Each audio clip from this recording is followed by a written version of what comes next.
Thomas Paine, Sam Adams, Benjamin Franklin. These men spoke up for what they thought was right. From their courage came such documents as the Declaration of Independence and the Constitution of the United States. From their willingness to speak what was sometimes unpopular but right, we enjoy such liberties as freedom of speech, the right to keep and bear arms, and freedom of religion. There are those who still wish to oppress our freedoms, and there are still patriots willing to stand up and defend life, liberty, and the pursuit of happiness. Men like Zeb Bell, who honor our founding fathers and what they stood for. It's now time for Zeb at the Ranch, speaking up and defending your freedoms. Brought to you by Magic Valley Les Schwab Tire Centers and all of the other great advertisers on the program. And now, Zeb Bell. Good morning. Good morning. I have never in my life wanted to say that on this program more than I do this morning. Good morning, and God bless you and your family. I'm back. Good judgment comes from experience, and a lot of that comes from bad judgment. We'll see how much bad judgment I showed this morning by trying to get on the program. Good morning. Here comes Kate Smith, and God bless America. Followed by a patriot with our Pledge of Allegiance. Oh, my goodness. God bless y'all.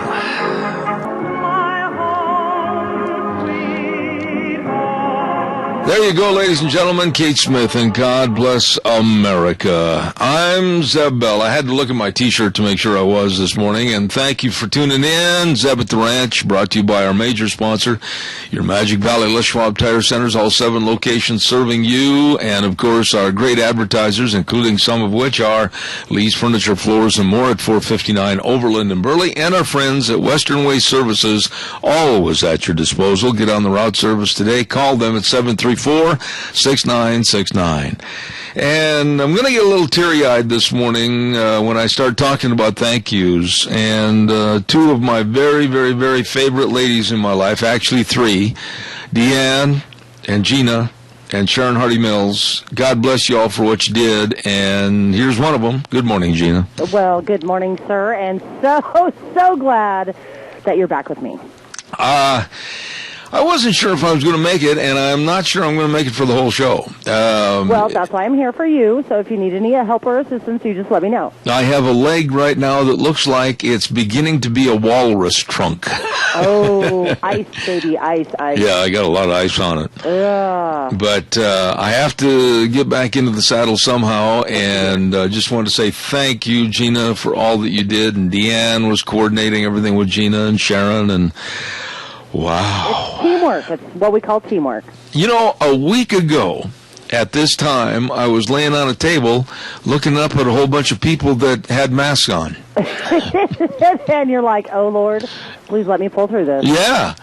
And I guess they wore the masks because they didn't want me to know who they were. But anyhow, it was kind of funny. I got to thinking about that when I signed on here just a minute ago. It was a week ago today that they all stood there with kind of a ghoulish look on their face. Yes, and thankfully you pulled through. Recovery is hopefully going as it should. And so, of course, still continuing to send up the prayers for both you and Deanne. No, especially Deanne. Yes. It is hard living with a person like me. You don't have to tell me twice. Well, you don't have to be so emphatic about it. No, God bless her. She's, if I don't know, honestly, what I'd do without her. Well, she's she amazing. Loves you, and that's why. Well, with all that, and we're going to try to cheat through things today to get things done, and do we have a pledger? We have Rotten on for the pledge and Mr. Michael Rogers on for the weather. Great. Rotten, good morning. God bless you and your wife. Good morning and welcome back. Oh, thank you, sir. I appreciate it. Go ahead. I pledge allegiance to the flag of the United States of America and to the republic for which it stands, one nation, under God, indivisible, with liberty and justice for all. I want to say, folks, Helen and Dal, just one of many, many groups of people that are just so nice with all the blessings and everything and the kind thoughts. Thank you very much. You're more than welcome. All right, sir. God bless you. Thank you. I think it's time for the weather. What do you think, Gina? I think so. All right. Here comes MichaelRogersWeather.com. Good morning, Bill. How you doing, dude? How's it going? Well, let's just say that don't come up and just use the old adage, well, kick you in the leg, Fred. Don't do that. Don't do that. Okay. No, I'm doing good. Back. Thank you. Back in the saddle. Thank you very much. We're praying for you there. Down here in Kingman, Arizona, where the weather is nice and sunny, and it's going to get up to about 65. You will not get that weather where you're at, everybody, but not as bad as it was, say, 2 weeks ago. Mild is what I want to call for the temperatures for the next 48 hours. 38 for the high today.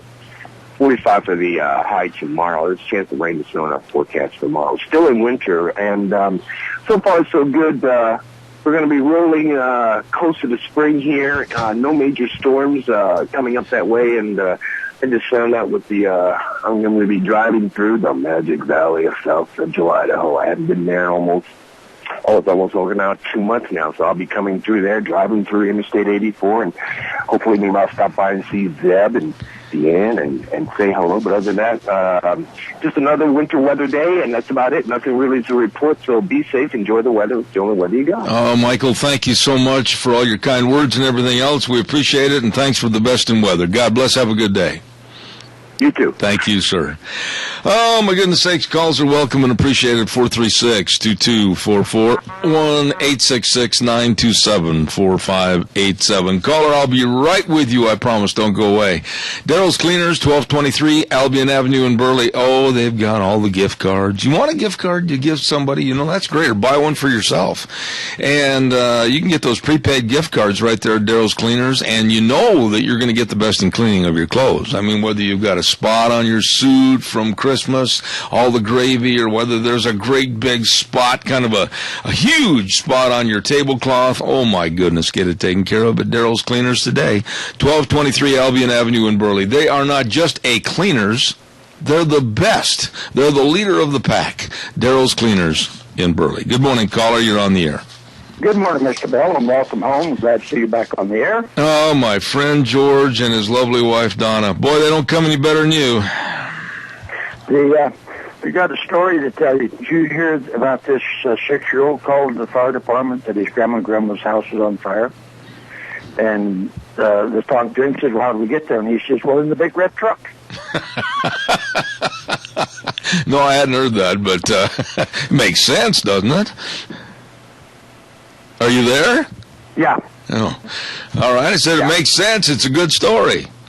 That's a true one. That's right. How's everything going with you in your neighborhood? Doing good, sir. All right. Good. We got a call this morning from Haley. They went to Youth for Liberty back up there for the Bull Bird Dog Bike Rally in June. Well, we've got a lot of things we want to talk to you about, hopefully starting next week when I get most of my sea legs, hopefully, underneath me, but including also our big event that we had last year in the spring. And so we'll be talking to you, George. But thank you to you and Donna for all your kind thoughts and everything you did to help us. You're welcome, sir. It's our pleasure. All right, sir. God bless. Thank you. Bye. Don't forget SafeLink Internet, the best in high-speed wireless Internet. Oh, my goodness. No to contracts, no to credit checks, no to high prices. I'll tell you what, they can serve you. Idaho's #1 choice for wireless high-speed Internet, bit my tongue. That's, of course, SafeLink Wireless Internet. You get a hold of them today. Number to call, 677-8000. That number again, 677-8000. SafeLink high-speed wireless Internet. Working for me, let it work for you. Calls are welcome and appreciated. 436-2244, 1-866-927-4587. And I can't even begin to tell you how nice everybody has been to us. I mean, all of our friends, Deanne, of course, we know the neighbors, the church members, and all the lunch bunchers, everybody that's been so wonderful to us and helping us. And down there in Salt Lake City, the wonderful doctors. Oh, my goodness sakes, I was just absolutely taken aback by the doctors and the nurses and the assistants. It was absolutely phenomenal, and I want to say thank you very much. University of Utah Hospital, lead on. It was great. Deanne, if you can come back in here for a second, we seem to not be able to hold that ice up on that leg very well. But anyhow, give us a call, 436-2244, 1-866-927-4587. I'd like to hear from you. Well, I'm waiting for your call that hopefully is coming in. I want to remind you also about our friends at Valley-Wide Home and Ranch, 910 South Oneida in Rupert. Number to call, 436-0141. They've got all your blankets for your horses, all your tack. They've got all your toys. Did you hear that they've got toys over there, 50% off? And pine shavings for the horse trailers and the stalls, and they've got all the Smart Lick tubs and the Cattle Lick blocks. They've got it all. And it's a great, great place to go for all your dog and kitty cat food. Whatever you need is at Valley-Wide Home and Ranch, 910 South Oneida in Rupert. Stop in and see them today. All right, now it's your turn. Give me a call, 436-2244, 1-866-927-4587. I want to talk to you about numbers in just a minute. Numbers, as far as punishment in equal numbers. We'll talk about that in just a second. Don't forget our friends at Ramsey Heating and Electric at 2600 Overland Avenue in Burley. They're open at 7:30 in the morning. They throw the doors open and say, come on in.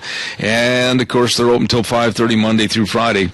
They've got all your heat lamps, all your extension cords. They've got everything over there for you. All you have to do is just stop in and say howdy. And don't forget they've got all your furnace filters, too. So stop over to Ramsey Heating and Electric at 2600 Overland Avenue in Burley, where they always provide warm winters and cool summers.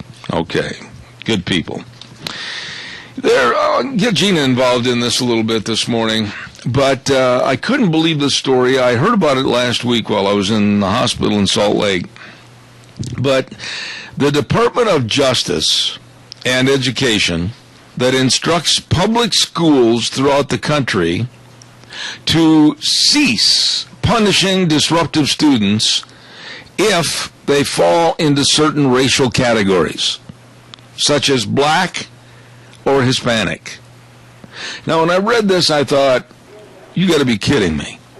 Education experts are absolutely decrying a brand new memo that says that it is a violation of federal law for schools to punish certain races more than others, even if those punishments stem from completely neutral rules. For example, equal numbers of black students and white students should be punished for tardiness, even if black students are more tardy than white students.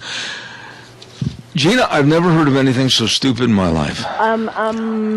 Me neither. I mean, when students are bad, they need to be reprimanded. I don't care what race they are. Again, I've always said this before. We all bleed the same color. So why are they bringing race into this? Why in the world are we letting color or ethnicity or anything else be the legislative factor as to whether or not somebody gets punished? I'm befuddled on this one. Of course, who's heading up this one is Eric Holder. Absolutely.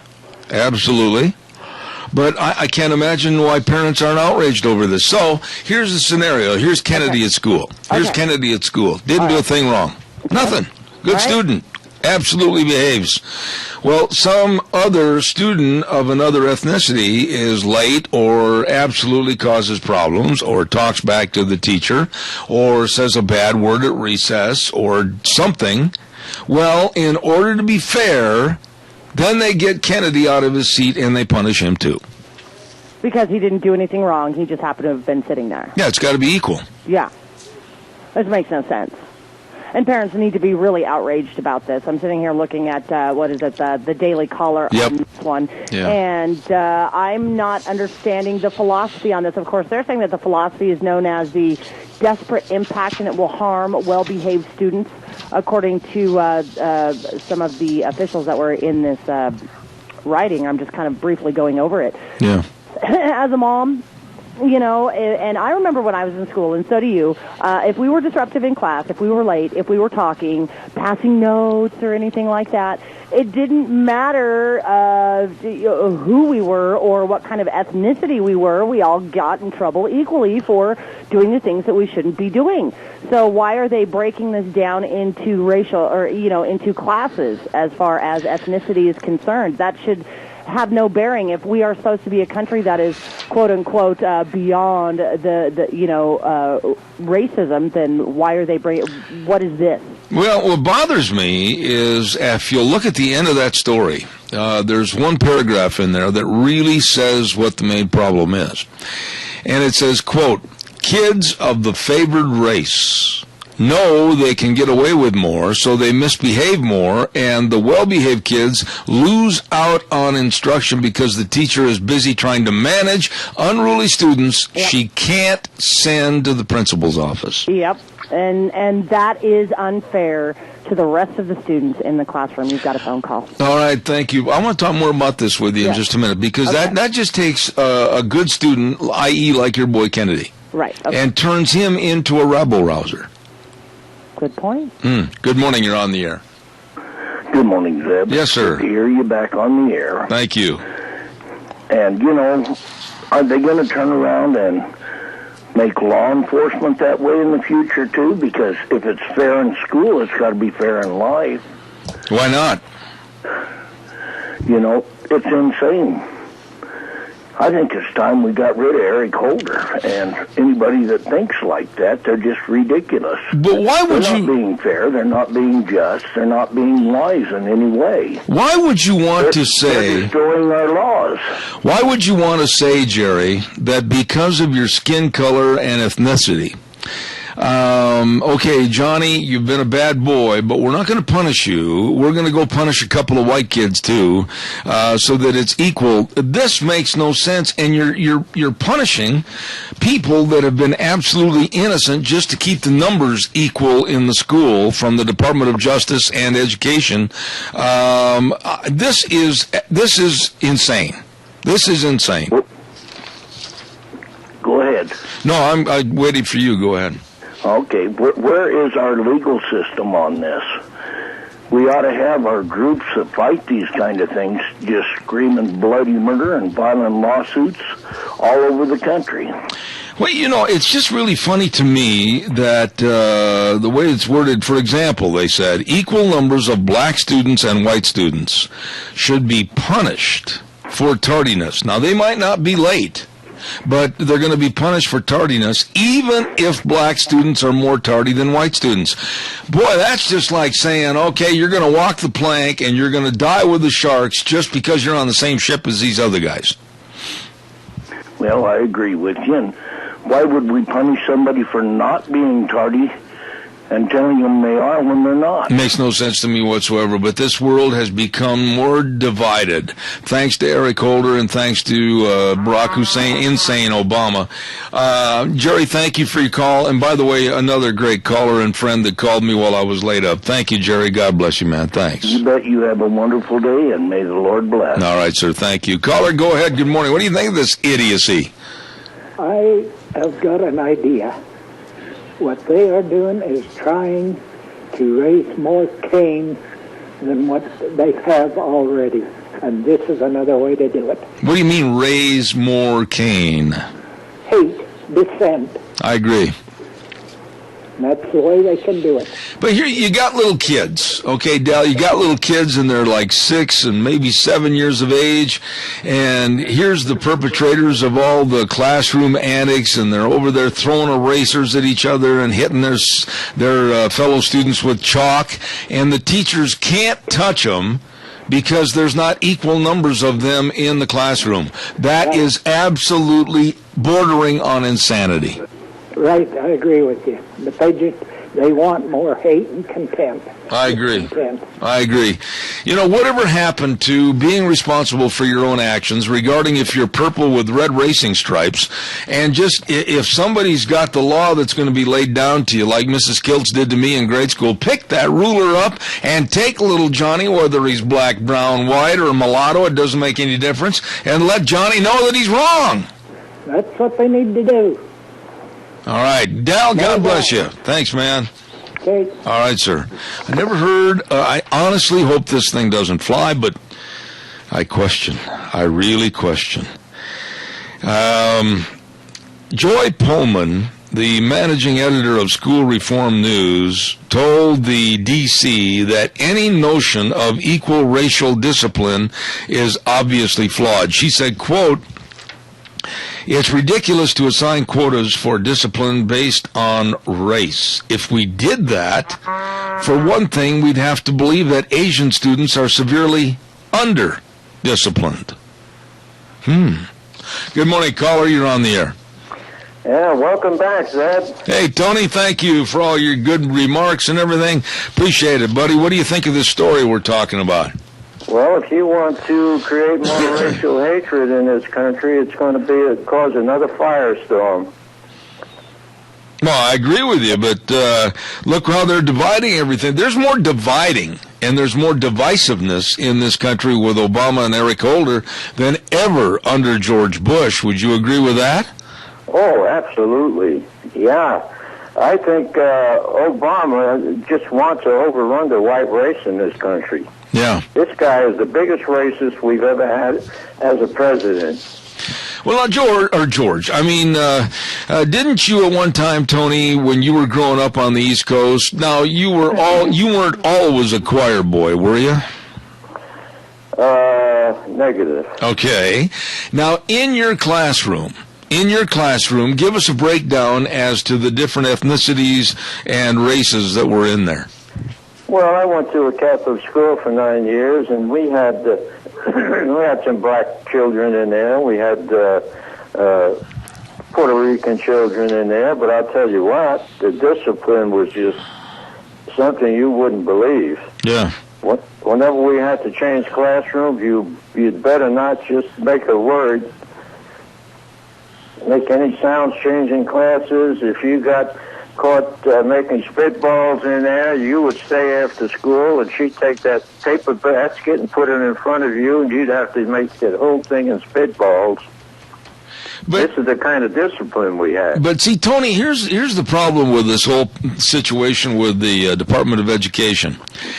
It's going to go into everyday society for our criminal element, too. What's going to happen is, and mark my words on this, there's going to be a disparaging number of, let's say, blacks and or possibly Hispanics and or possibly Asians in a certain area. And maybe they've got a gang, and maybe they've caused all kinds of trouble, and maybe the law is going to crack down on them. Well, then, according to what this situation is, then they have to also crack down, even though there hasn't been a crime committed on some whites, to show the equalness, the equality of numbers and harsh punishment. That's not what law enforcement is, Tony. Well, I've been through the demographic situation there over 50 years ago, and I can see right now what's going to happen. Well, I'm afraid I can see through this facade myself, but I mean, my goodness, when it's a violation of federal law for schools to punish certain races more than others, wow, we got some problems, Tony. We do, and they're going to be big. Absolutely. It's coming. Absolutely. Hey, God bless you and Marion. Thanks for your call. Glad to have you home. Oh, thank you. It's good to be home. Don't Okay, forget, bye. Travel Loop Supply, 1050 West 203 south of Hayburn with my old buddy Jim McCall. Jim's one of those kind of friends that is a friend. I mean, I think if you said, hey, Jim, I'm in outer Mongolia and my yak died and I have no way to get to the train depot to catch the train, Jim would be out there and he'd probably carry you on his back. That's the kind of, if your yak dies, he'll carry you on your back. Anyway, Travel Loop Supply, 1050 West 203 South Hayburn. They've got everything over there. Don't forget, and they're taking the preseason orders on all the filters for the vehicles. Get your vehicle list in there to Jim, and they'll get everything ordered for you. And they've got all the pink Bubba rope. They got all the Bubba ropes. You better stop in and check it out. They deliver the goods. Travel Loop Supply, 1050 West 203 South of Hayburn. You stop in and see them today. Pacific Steel and Recycling brings us the Capital Press Ag Minute, and they're located with two locations serving you at 320 West Main in Burley and along with the other location, and that happens to be 1987 Highland Avenue East in Twin Falls. Here now is the Pacific Steel and Recycling Ag Minute. You want to do another read so I can actually get that loaded? That was so subtle. That was, honestly, it was like, due to technical difficulties, we have not got the Capital Press Ag Minute ready at this moment, but you came right out and blatantly said, you want to do another read while I load the machine there, Gomer? Well, I got her email late last night, and I completely forgot. Now, I tell you what, here's what we'll say. Ladies and gentlemen, stay tuned for more of the Capital Press Ag Minute, but now I got to find something else to talk about. We've got 2 phone calls if you want to I'll take a phone call. All right, good. Thank you. Go ahead, caller. Morning, caller. Good morning. How are you? I'm glad, welcome back, Zeb. Oh, thank you. Good to hear your voice again. Thank you, Adrian. I'll tell you what, it's a blessing to be here.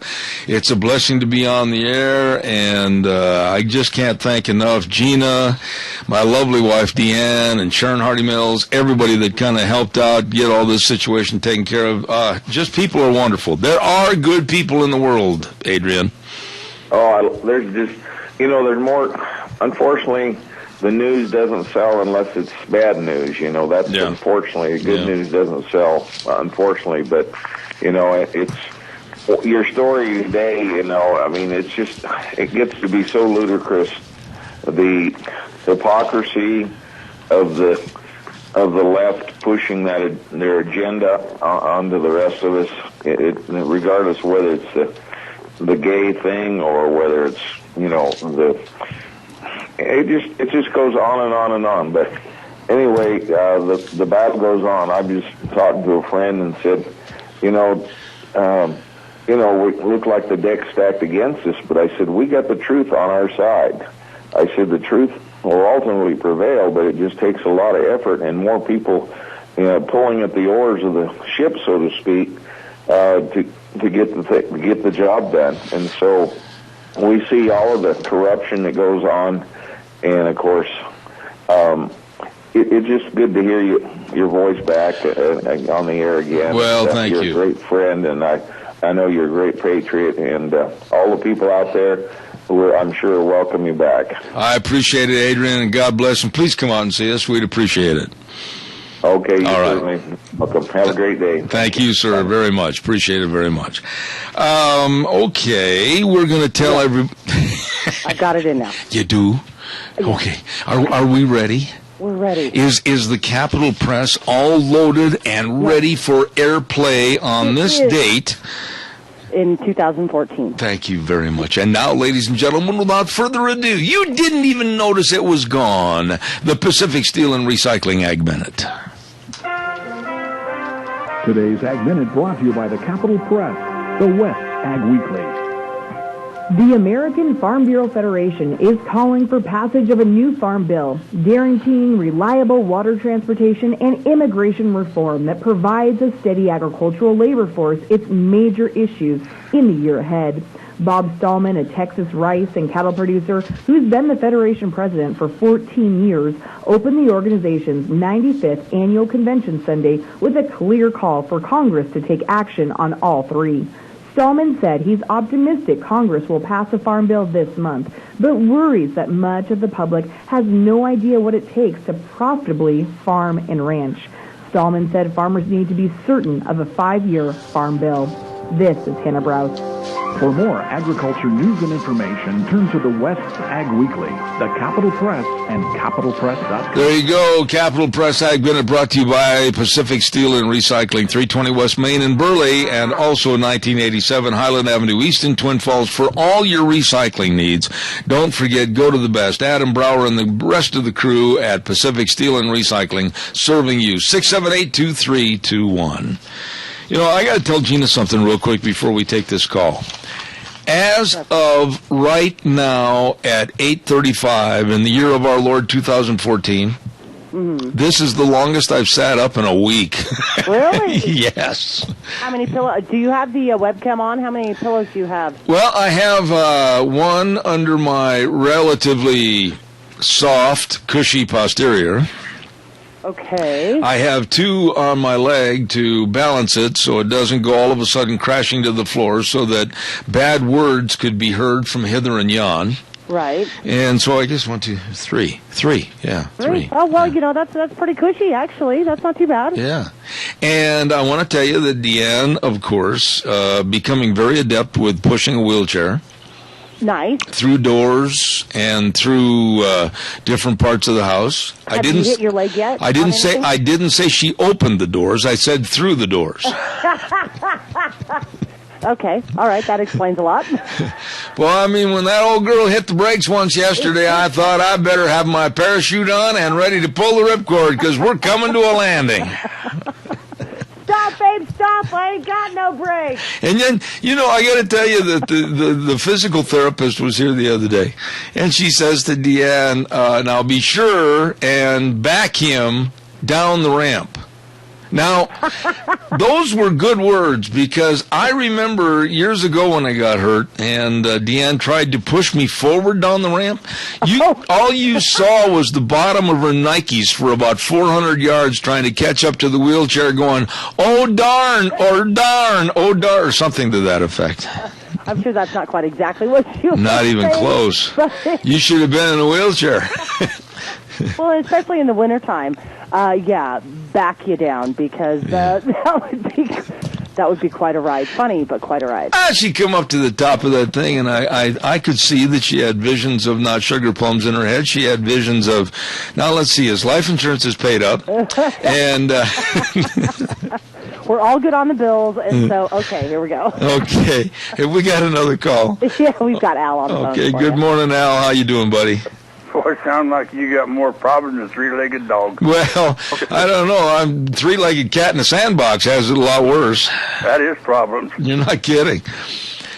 Hey, you're talking about this fairness and all that stuff. There just ain't none anymore. No.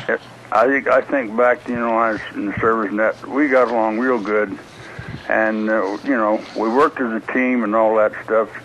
And then there was these inspections every day, and this one certain person would cause us a whole bunch of gigs on our record, so we got, certain deals taken away from us. So we got tired of it, and so I told the squad leaders, I said, let's give him a midnight bath. So we give him a blanket party, and you know what? He straightened out to be one of the cleanest airmen we ever had. Al, how can anybody in their right mind look at these types of stories and tie racism into it?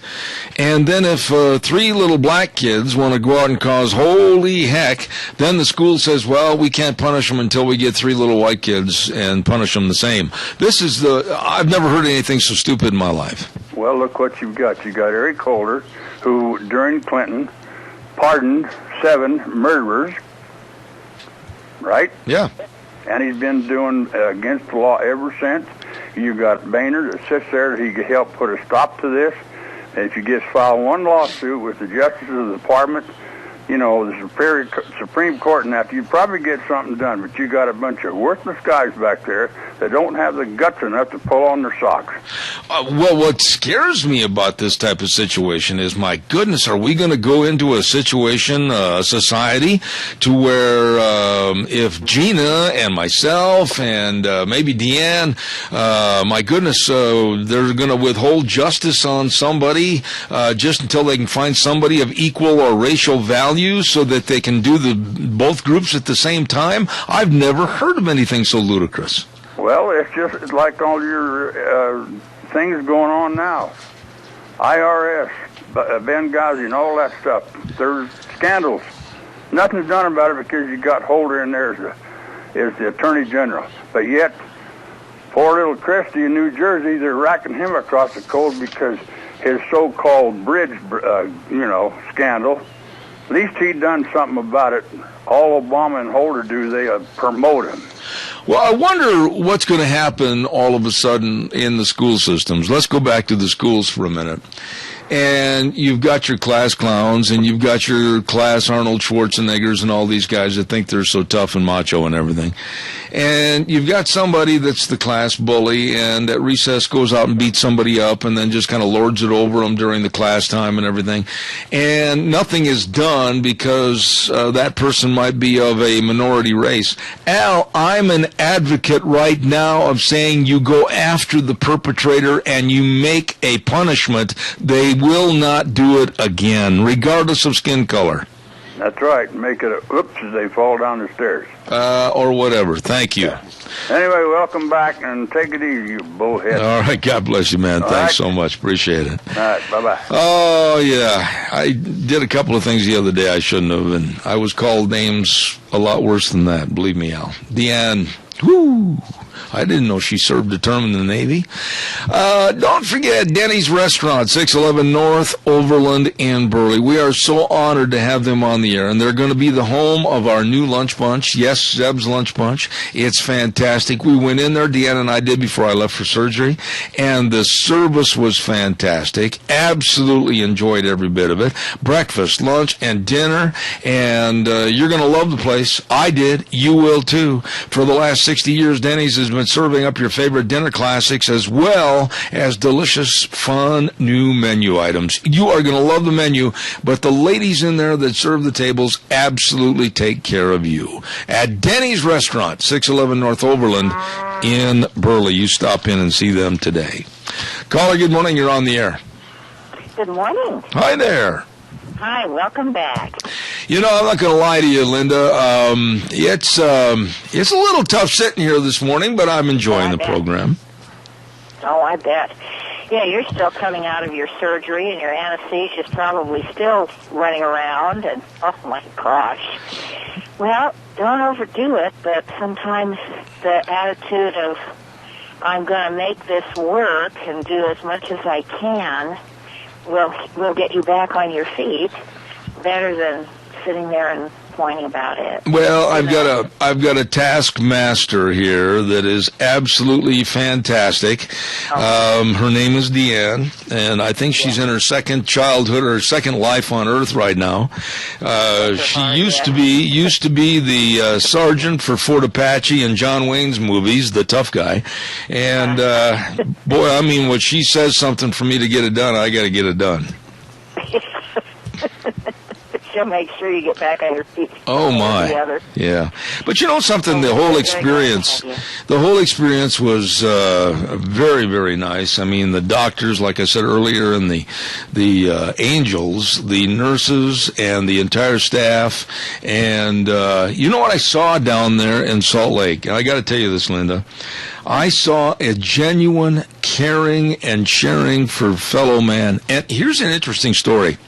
And I get a little teary-eyed about this. But my wife and I were sitting in the cafeteria of the hospital the morning that I was due for surgery. All I could have is my typical water sip. You know, you could sip a little water. Oh, boy. And Deanne's having the 9-course breakfast with French toast and all this kind of stuff. Oh, yeah. And a gentleman walked over to me I had never seen before in my life, and he walked over to me and he just leaned on the table and he said, "You're having surgery this morning, aren't you?" And I said, "Yes." And he said, "I just want you to know that my wife and I will be praying for you." And he turned and walked away. Wow. That's pretty heavy. Oh, man, I'll tell you. That's pretty heavy. And it meant a lot to me, too. It meant a lot to me. Oh, so, yeah, I guess. Yeah. Yeah, you were upheld by prayer over on this end, and we'll still continue to pray that things go exactly the way they're supposed to go. Well, like I said earlier, divert most of your prayers to runway 2, which is Deanne's runway, because I'm afraid that in all the good spirit of living together as husband and wife, she may kill me.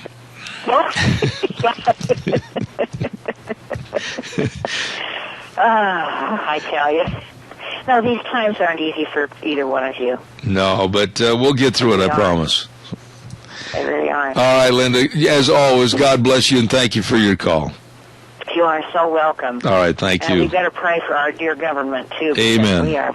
They are It's just like reverse discrimination. Amen. Thank you so much. Appreciate it.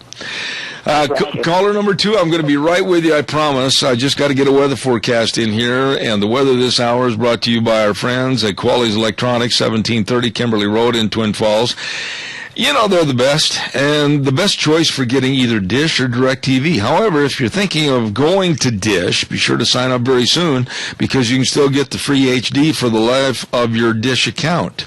So check it out today. Call them and find out all the answers about Dish or DirecTV from the professionals, and that's Quality's Electronics, 1730 Kimberly Road in Twin Falls, 733-4910. Here now, Michael Rogers with the weather update. Hi, everybody. Michael Rogers from MichaelRogersWeather.com. Clouds are going to remain with us. Temperatures are going to be on the, what's the best way to say it?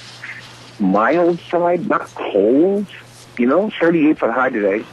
45 for the high tomorrow, chance of rain and snow for tomorrow, and more to say for the day after tomorrow. But otherwise, enjoy the day, enjoy the weather. It's the only weather you got. All right, Michael, thank you. Brought to you this hour by Quality's Electronics, 1730 Kimberly Road in Twin Falls. Thank you for your patience, caller. Good morning. You're on the air. Oh, yeah, I just wanted to let you know that it will feel better when it stops hurting. That's, you took a science class on that too, didn't you? Well, I've been there, done that. My hip felt better when it stopped hurting after they put a new one in. I got to tell you something, though, old alias, the ride home in the car. Now, I hate cars. I've said on the air, I hate automobiles. I love trucks. I love pickups. I hate cars. But they get me into our car in Salt Lake City, and they said, you've got to get out of there at least once or twice on the way home to keep the blood from having a blood clot. And I thought, yeah, right, once I'm in this puppy, how am I going to get out of there? But anyway, you talk about getting home, and had my neighbor come up and literally pull me out of the vehicle. I was like a pretzel by that time. I tell you something, after you've had surgery, there's just nothing more uncomfortable than riding all that distance in a car. Yeah, it's not really after they've sliced you up to go for a ride anywhere. Yeah, somebody has a great idea. Let's go for a ride. Would you like that? No, I want to stay home and watch television. Thank you for the next 100 years. Yeah, luckily I only had to go like about 2 or 3 miles, and then I was there. You had a long trip. Well, what was funny is Deanne. I'm the world's worst backseat driver. And when we got loaded in at the hospital, she just quietly leaned forward on her elbows on the steering wheel, and she looked at me with those loving blue eyes, and she said, "Honey, if you say anything, I'm going to roll you out and let the vultures have lunch." Yeah, I was looking for you on the web there, and you're not on camera. I was wondering, I need an Obama head update. Is he growing any green hair? It's not on camera. Let me try. I'll push another button here. Hold on just a second. I thought everything was functioning properly, and it should be going on there, as a matter of fact. Well, I'll keep punching that button. I don't know what happened here. We having when I was gone a little power outage, and we'll keep punching that thing and find out why it's not coming on. Hey, man, thanks for your call. I do appreciate it. Okay, thanks. All right, take care. Huh, I didn't know that. And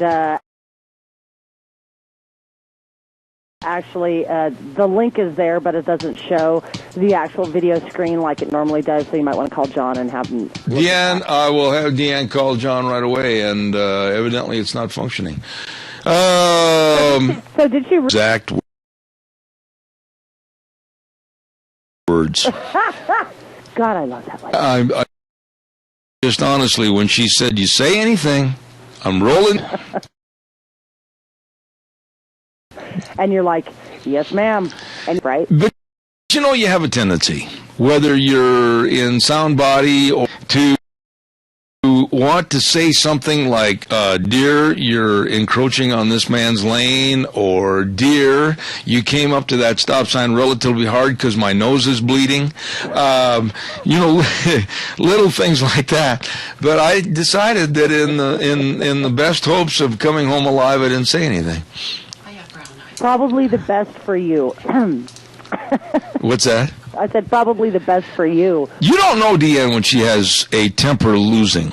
No, I have never seen Deanne in all of my years working with you two. I've never seen Deanne lose her temper. I've seen you lose your temper, but not her. Have you seen pictures and books about the Nagasaki and Hiroshima bombing? Mm-hmm. Then you look real close in the clouds, you can see her face. That's kind of like me. I'll take, it takes a lot, but once I blow, watch out, bud.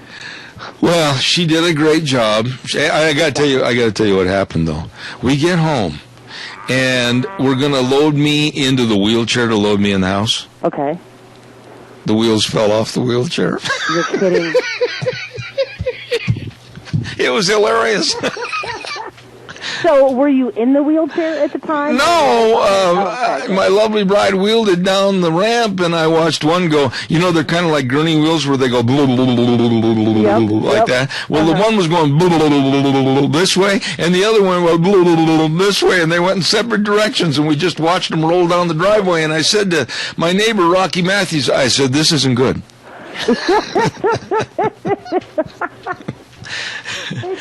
They should have just gotten the dolly out and dollied you in. Yeah. Really, get me one of those automobile deals that slides underneath so we can check the oil pan. You've got a phone call. All right. Good morning, caller. You're on the air. Good morning, Mr. Bell. Did you ever think that her comment to you before she started out was going to be a payback?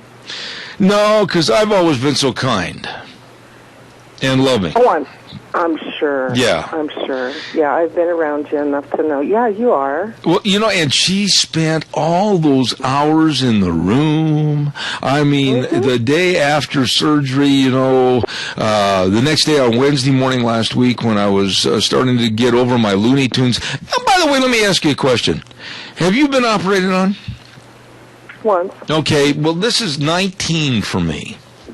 Oh. And my concern struck an all-time high this time as to possibly what I said in my state of unleashed personality. I'd sleep with one eye open for a while. That's a concern because, I got to thinking about it down there in the recovery room. I remember bits and pieces about this guy leaning over and asking how I was, which I thought was the dumbest question in the world. And I just wonder what a guy says or what he could be possibly held accountable for in those recovery rooms. You never know for sure, but like I said, I'd sleep with one eye open for a while. And then we had some dear friends there, Larry and Nancy Hudig, were in the room when I came back from recovery. I'm sure hoping they're still dear friends. I'm sure they are. You're not as bad as you lead on to be. Well, it's just sometimes you don't have control over your faculties, such as your mind and your mouth. Well, George says I have that problem all the time. I leave my filter out. I forget it all the time, but, thank goodness some of our real friends really know who I am and how I am, and I think that's the case with you, too. Well, I just guarantee you, we came through it. It was a great experience. And you know what? There was this nice little... Did Deanne tell you about the little Indian gal from down at Albuquerque, New Mexico? The one that brought you the fried bread? Yes! She told me it was delicious. Fried scones with honey butter. And she asked me one day, she said, Mr. Bell, do you like scones with honey butter? And I said, well, do I walk on crutches, sweetheart? And she said, yes. And so the next day she brought us scones and honey butter that she stayed up late that night making for us. Oh, you picked the best hospital in the West to go to. Oh, my. George has been up there twice, and it's almost right up there with the university in Seattle. They treat you like people, not like a number. Oh man, it was so fantastic. The people were nice and friendly and everything, and they didn't come in all the time at 2 and 4 and whatever time to wake me up and see if I was still alive. You know, all this kind of stuff. It was a pleasant experience, it really was. Yeah, good. Okay. Well, I'm glad you're on the mend, and patience is a virtue. Yeah, I know. You're not, and I'm not being rude, but I tell George this all the time. You're not 19 anymore, sir. So you have to remember, your mind is going, oh, yeah, I can do this, I can whip it, and your body's going, go ahead and try, bucko. Yeah, I know, but I've got great physical therapists. I got 2 of them, as a matter of fact, and I've got some great people coming by to take care of us with home health and everything. Man, I'll tell you what, I'm doing 100, and Deanna's Don't forget your lovely wife. She's there with you. Oh, no. I was just leading up to saying that she absolutely, from the wheelchair and everything, she's just doing 100 miles an hour. Good. Doing good really for her. good. But she's got to take care of herself, too. So oh, yeah. Take it easy, Deanne. Enjoy the ride, and it'll get better every day. All right. Thanks, Donna. You bet. All Have right. a wonderful day. Thanks. Bye-bye. Calls welcome, 436-2244, 1-866-927-4587. I couldn't believe this story this morning. When I heard the movie Lone Survivor about the Navy SEALs, and one man made it through, Marcus Luttrell, and now this movie has hit the screens, showing the devastation, showing the heartache, showing the pain, showing the patriotism, showing the love for one's country, showing all of this, and the liberal left in this country. And there's not one single soft spot in my heart for the liberal left. They're coming out and they're complaining about the movie, saying that it's nothing but war propaganda. I listened to one of the mothers this morning of her son that had been killed on that SEAL team. I listened to her. I listened to her remarks. I listened to her pride of her son. I listened to her pride in this great United States of America. And for you liberals out there, shut up. Ladies and gentlemen, don't forget our friends at your Magic Valley Les Schwab Tire Centers. All 7 locations serving you with the very best in tires, all the different tread designs, all the tire chains, all the best in batteries, everything you need, front end, alignment, shocks and struts. It's all there. And like I said a moment ago, the best in brake service. They are the best. That's not bragging. That's a fact.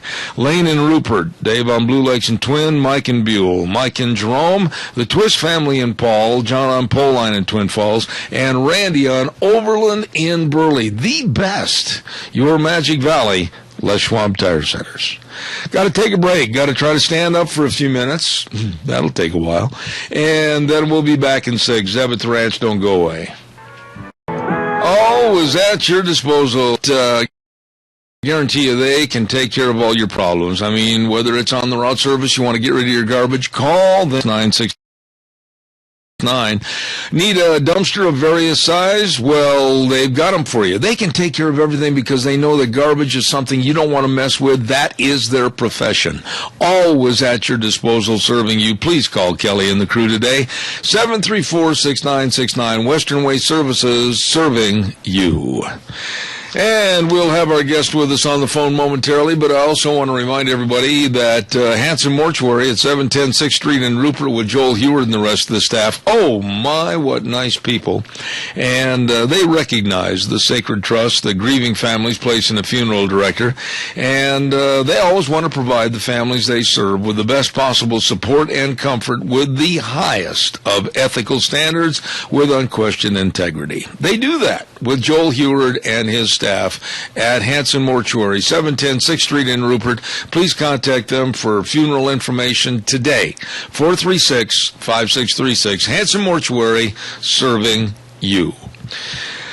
Whew. Right now, it's really interesting to me how I can lose things. My first day back, and I'll blame it on getting old, and then I'll blame it on the medication that they've got me on, or the numerous medications. I had my sheet right here and getting all ready for Casey Givens, and I can't find exactly everything I had in my hand. So I'll just say, good morning, Casey Givens. How are you? Good morning, Zeb. Great to be here with you. Well, you might realize you're kind of a guinea pig. You're my first guest since a week ago this Tuesday. Last Tuesday, they put me under the knife, and so I might not be the best host in the world today. I might be a little loopy. Well, I am absolutely honored, and I'm glad to hear you're feeling slightly better, Seth. That's great. I am feeling better, and it was God's blessings to get that surgery done. You know, I wanted to get you on the air this morning, Casey, and talk a little bit about unemployment insurance. Haven't we really exceeded within unemployment insurance what it was intended for in the first place? And aren't there now so many takers and not enough givers? Absolutely, and you hit the nail right on the mark, Seb. Unemployment insurance, when it was originally passed decades ago, was originally intended just for a short period of time when people are laid off for no reason of their own. So for most of the 20th century, unemployment insurance was only for 26 weeks, so people, when they got fired, could pick themselves off of their feet. But now, thanks to the Obama administration and after the crisis of 2008, unemployment insurance was extended all the way up to 99 weeks. That's almost 2 years. And now, 4 years later, we're finally kind of getting it down to what it was intended to be, 26 weeks. But unfortunately, the Senate and the House of Representatives seems insistent on extending it. And this is really bad news for American workers because it's been shown that extending unemployment insurance only prolongs unemployment and prolongs the economic downturn. Casey, bottom line, and I don't have the verbiage and I don't have all the facts and figures that you use every day, and you're very, very professional the way you state your case. But in my opinion, we are doing nothing more but creating a bunch of lazy slobs that never will amount to anything in their life. Yeah, absolutely. And unfortunately, that's the case with extending unemployment insurance, is that when you have people who can live off the government bill for over a year now, it really disincentivizes them to find a job. So you hit the nail right on the mark, is that these types of programs encourage people to stay out of work and on the government bill. What do we do, though? I mean, can we, as a society, can we call our congressmen and our senators, and can we say, okay, wait, whoa, you're going to 99 weeks, and we're going to be giving these people a free ride to sit home and eat bonbons and watch Oprah, and the rest of us are working. Why can't we put some restrictions on it so that they've got to do something? They've got to qualify. They've got to do some public service work. They've got to do something to be an asset to the community. Yeah, absolutely. Well, fortunately, right now, just recently the unemployment insurance bill expired that extension that extended it to 50 weeks. So all Congress has to do right now is nothing to get it back to the 26 weeks that it was. But unfortunately, as it is in Washington, they're obsessed with spending. Right now, Harry Reid and Senate Democrats want to extend the unemployment insurance back to 50 weeks. So what regular Americans like you and me can do is we can call our congressmen. We can insist that they do not extend unemployment insurance, which would cost $17 billion over the next decade when Lord knows our government is already far into debt. But instead, just let it be and let it ratchet down to 26 weeks so people will be incentivized to find a job. Mm-hmm. Now, okay, Casey, let's talk a little bit about the jobs. You said incentivized to go get a job. Is the job market that poor out there that poor old Fred Schwartz is going to sit there and tell his wife Ethel, oh, honey, I tried and I beat the pavement for the last couple of days, but I can't find anything, so I'm just going to give up. I mean, what is the situation out there? Yeah, unfortunately, especially in the Obama economy, we still see higher unemployment. That is normal. The unemployment rate is around 7%. But the solution is not more government. The solution is not more taxation, more spending, as we've seen in programs like Obamacare, but rather less government. By getting government out of the way to let the market kind of self-correct itself and provide more jobs through lower taxes and lower spending. So that is really, that philosophy can be applied to unemployment insurance, is that if we decrease the spending and the taxation, unemployment insurance, by the way, creates huge taxation on businesses for every employee they have, then job creators can actually have the wealth and capital to create more jobs where people like Bob and Ethel can finally find a job. Mm-hmm. Now, let me ask you this, Casey, and I'm sure if anybody would have these numbers, you would, but are there numbers available to the general public and to the rest of the news media that would show that after a period of time where old Fred and Ethel, they're going to say the heck with it, and they're just going to stay on the public dole, and they're going to drop out of the workforce? Because if you give somebody a check for 2 years, I dare say they're not going to go back to work. No, absolutely, and that is a very real phenomenon that has happened.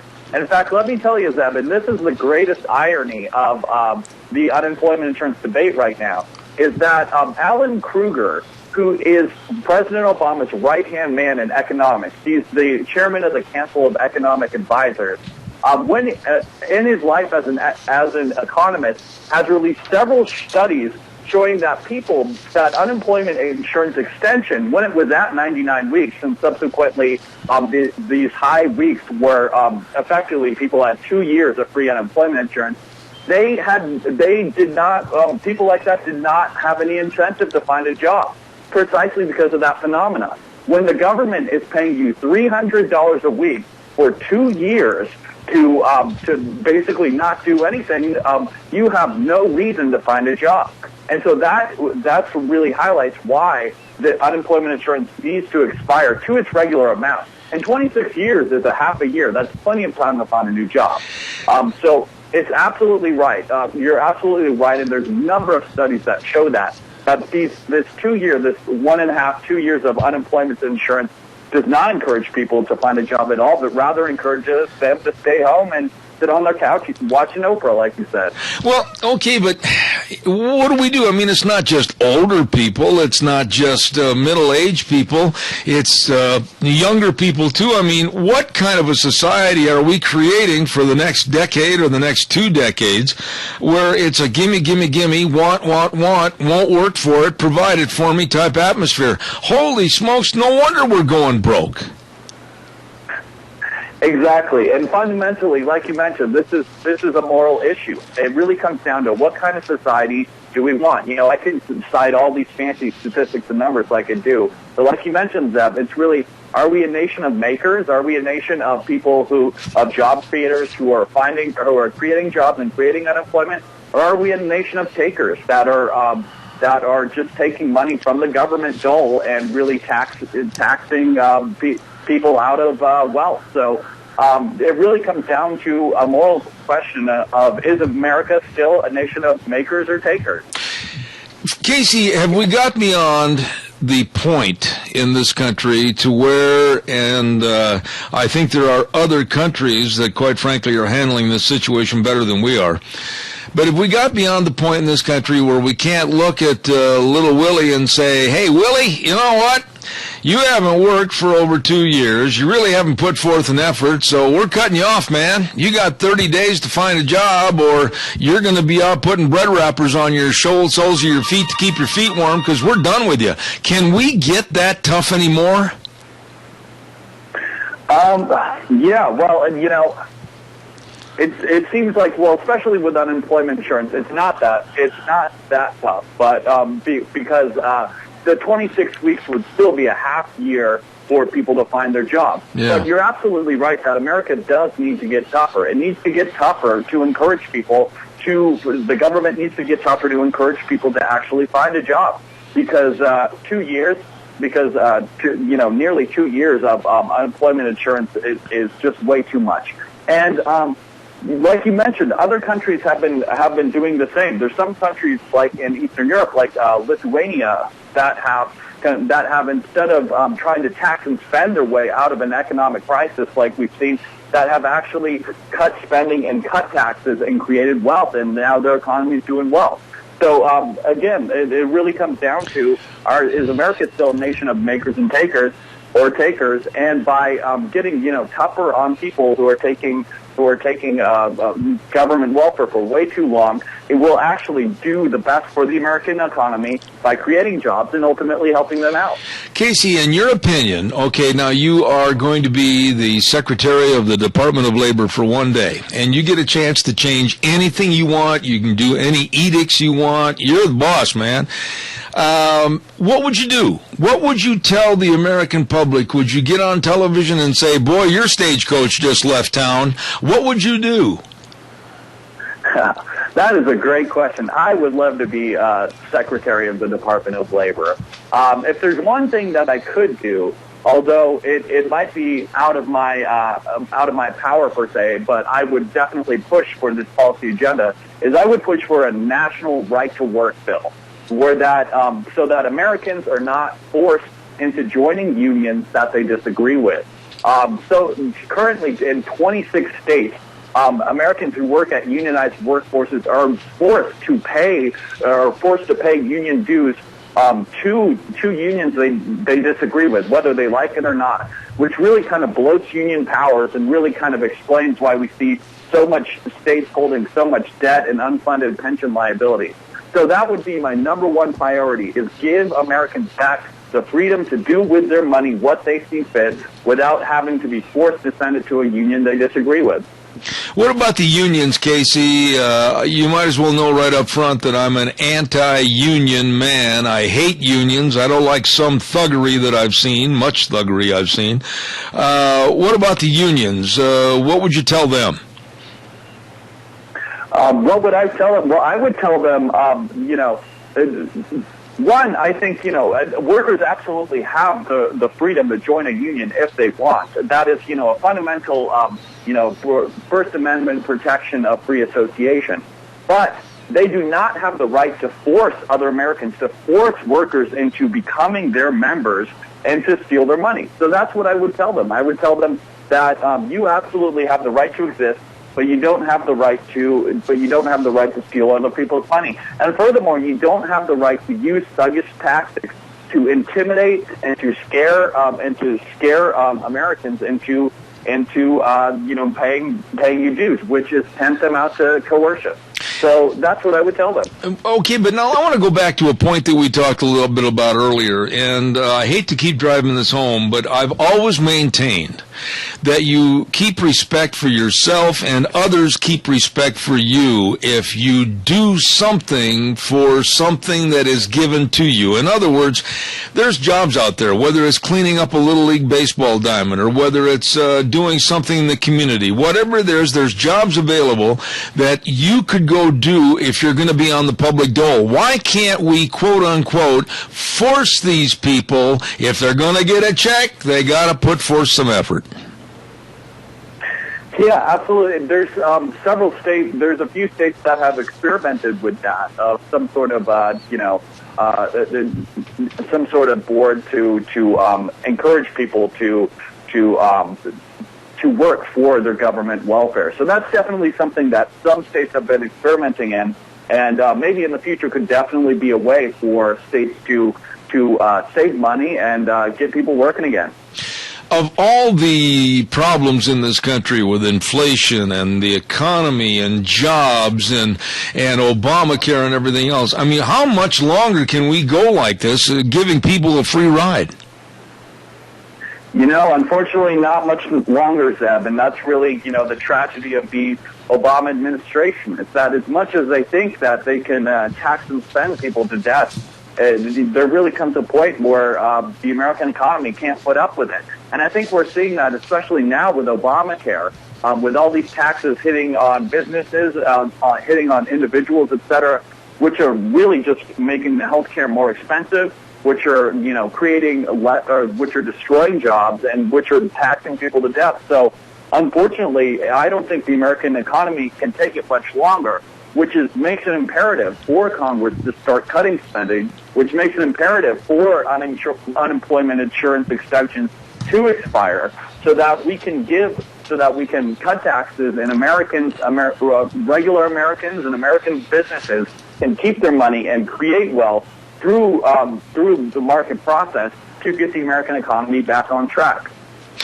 But the final line right there, the bottom line, is I don't think, and I'll lump our own congressmen and senators into this category, I don't think they've got the backbone and simply put the guts to stand up and be counted for what's right. They'd rather give these people gimme checks than they would fight them. Do you agree or disagree? Yeah, unfortunately, I totally agree, which I think is, it's imperative which makes it imperative for the American people to hold them up to their promises to cut spending and taxes, especially. Yeah. No congressman, Republican or Democrat, should get a pass for not keeping their promise of getting the public paycheck back and balancing the public paycheck. So I think that precise reason makes it imperative for Americans to stay politically informed, to stay politically active, and to hold their congressmen accountable. Absolutely. All right, here's the burning question of the day. Who's going to end up playing in the Super Bowl? Oh, that's a great question. I really don't have any predictions right now. What do you think? Well, I think it's going to be Seattle and Denver, and Denver will lose to Seattle by 3 points, and then you owe me a steak dinner. Thanks much for your bet. Yeah. Thanks so much, Seb. It's been great. All right, Casey Givens, God bless you, man. Come back. Thanks. God bless you, and I'm glad to hear you're feeling better. Thank you, sir. I appreciate that very much. Thank you. Superman right there, Casey Givens. Glad to have him on the program talking about all the basic handouts to everybody. I mean, my goodness, here's a check, there's a check, there's a check more. I mean, here's a check, there's a check everywhere, a check. Good heavens, we're just giving money away to everybody in our society. And nobody has to qualify or do anything anymore. What in the world is the matter with us? Calls are welcome, 436-2244, 1-866-927-4587. Woo! Gina, are you right there by the microphone? Jeez, yes, I am. I almost said a dirty word. Oh, I got my little leg up on a little stool, and I turned my little fat body one way, but my leg went the other way. And Casey was just wrapping the program up, and I started to say, "Shucky darn!" And I bit my tongue, and I suspect that after the bleeding stops, it'll swell up, and I won't be able to talk tomorrow. Holy mackerel. Isn't it amazing how when we put the headphones on, the filter is in place? Whew. But it makes you sweat, doesn't it? Yeah, down, well, I won't tell you what part of my anatomy is the worst, but anyhow, that's all right. Oh, I feel so sorry for your knee, because I remember when I went through ankle surgery and they did reconstructive surgery on that. It was excruciating pain. It's constant, throbbing, excruciating pain. But hey, when you heal up, it feels a lot better. Did you notice that when you had the surgery, that no matter what you did, no matter what you were handed, no matter what you handed someone else, it always was dropped on the surgery? Yes. It for some reason, the injured extremity seems to be a magnet for bad things to happen. Now, this hole in my leg is about the size of, let's not exaggerate, it's the Grand Canyon. Oh! And it's held together with staples. Yeah. And so anyhow... Probably several layers of staples. Oh, we got a whole bunch. Yeah. And I'm not talking about the little ones that hold the papers together. But anyway, there are times, like right now on the program, where it's been in one position way too long. And my lovely bride, what she does is she comes scampering down the hall, and this is a hint. Wife, it's time to come scampering down the hall and take my leg. She'll readjust your leg for you, so it'll... Yeah. Yeah, I remember having to go through that when I had my surgery, and just any sort of movement, anything, it would send you through the roof. Little things, it's okay to sound like a wussy sometimes. Well, I'm kind of a wuss. No. Really. But anyhow, I got my ice bag on, and here it is. I can't stand the studio to be really, really cool. I got to have heat. Now, with the ice bags on and everything else, I told her to turn the temperature way down. So here's like inside Nanook of the North's Igloo Eskimo. So put on your jacket. Oh my gosh, yes, I got it all. Colder than you can see your breath in this outfit. Holy cow. Put yourself on a jacket, wrap yourself up in a blanket, and you'll be okay. I got my Jackie, Mommy. Okay, son. Okay, I'll be right back. Don't forget life insurance. Deanne, it's time for a light change. Don't forget life insurance, health insurance, retirement planning, employee benefits, all with Cameron and Siemens Insurance. Yes, sirree. Dean and Todd, very responsive to your needs. Get a hold of them today. The number to call, 436-4424. That number again, 436-4424. Cameron and Siemens Insurance, Highway 24 in Rupert. And let's not also forget our dear friends at Lee's Furniture, Floors, and More at 459 Overland in Burley. Oh, my goodness sakes, maybe you're doing some remodeling at your home. Maybe you need some new carpet. Maybe you need all kinds of goodies down there, like a brand new sofa or a new recliner. They've got hot buys on everything you could be looking for. They've got kind of 3 different qualifications of carpet. They've got really good, they've got really better, and they've got really the best. They've got all of that and more waiting for you. And don't forget the low, low prices at Lee's Furniture, Floors, and More at 459 Overland in Burley. You stop in and see them today. Really, really nice people. All right, let's go to the phone lines, and hope I can get through this interview without messing him up too bad on my first day back after surgery in Salt Lake City. And he's going, boy, did I really plan a good day to come on his program. Let's say good morning to, I hope I've got the right name here, Naomi Rayao. Is that right? Actually, it's David Bernstein. That was my next choice. Unbelievable. I was going right down the list, and I said, well, of course, if Naomi's not here, then it'll be David Bernstein. So, David, good morning. How are you? I'm good, thanks. How do you like that for a lead-in that really bombed? Well, Naomi's a colleague of mine, so she's a great person, too, so... All right, well, now, what are we going to be talking about this morning, David, so that I know exactly, I know that this president, now this is my own personal opinion, but this president couldn't care less about the law. He couldn't care less about the Constitution. He couldn't care less about appointments that if he wants to make them, he's going to make them in the dead of night at 3 o'clock in the morning over crackers and milk. I don't trust this guy. What's going on with him? Well, what's in the news right now is that yesterday the Supreme Court heard arguments in a case involving the president's power to appoint officials. So, the Constitution says that in order to appoint certain executive officers, certain people in the federal government, you need the advice and consent of the Senate. You need the Senate to approve. The Senate was not approving certain nominees that President Obama had for the National Labor Relations Board. And the president had a few choices. He could have withdrawn the nominees and appointed and nominated new people who the Senate would have confirmed. He could have negotiated with the Republicans who were against these particular nominees and tried to persuade them in exchange for some other deal that he would nominate these people. Or he could do what he did, which is try to wait till the Senate was in recess, when the Senate's not in session, and appoint them under something called the recess power.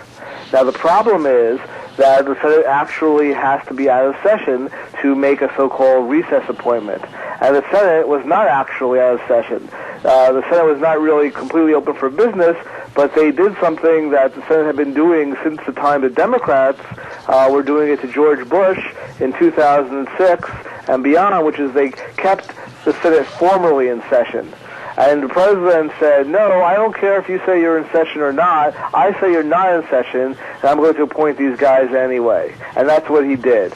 And people who were affected by the ruling, by having these new people at the National Labor Relations Board sue, they said, you can't do that. Who are you to say whether the Senate's in session or not? The Senate says they're in session. They're holding these pro forma sessions. They're in session. And that's what the dispute is before the Supreme Court. And I expect that the Obama administration will lose handily. Why is he doing this? I'm working on a book about Obama and the Constitution, so this is very much on my mind. I've been thinking about why, because it's not the only example where the president has acted unilaterally, and sometimes over relatively minor things. I mean, who's on the National Labor Relations Board? I'm not saying it's not important, but it's hardly the kind of thing where you want to embarrass yourself or put a student in court for. And I think we could attribute this to a few things. First of all, looking at it from the perspective of liberals. President Obama was really the first candidate to run as an unabashed liberal since at least Lyndon Johnson, maybe Harry Truman in 1948. Mm-hmm. And they won. And they only won the presidency. They won the Senate with 60 votes, filibuster-proof majority eventually. And they also won the House. So they feel like, well, we could do whatever we want now. This is great. And that lasted for a very short period of time. There was a huge backlash, of course. Scott Brown got elected in 2009 and cost them their filibuster-proof majority.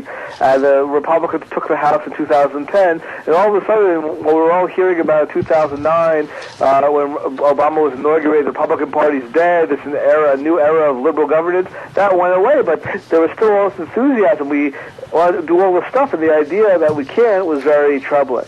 So I think that's one point. I think another point is that the president actually has contempt for his political opponents and doesn't want to negotiate with them because he feels it's beneath them. He went to Harvard Law School. He graduated in 1991. I went to Yale Law School. I graduated in 1991. So we are complete contemporaries, peers at elite law schools. And I can tell you from experience being a non-liberal at one of these schools that there are a very large percentage of the people who are on the left treated you with something ranging from utter contempt to, well, we'll be polite but never take you seriously.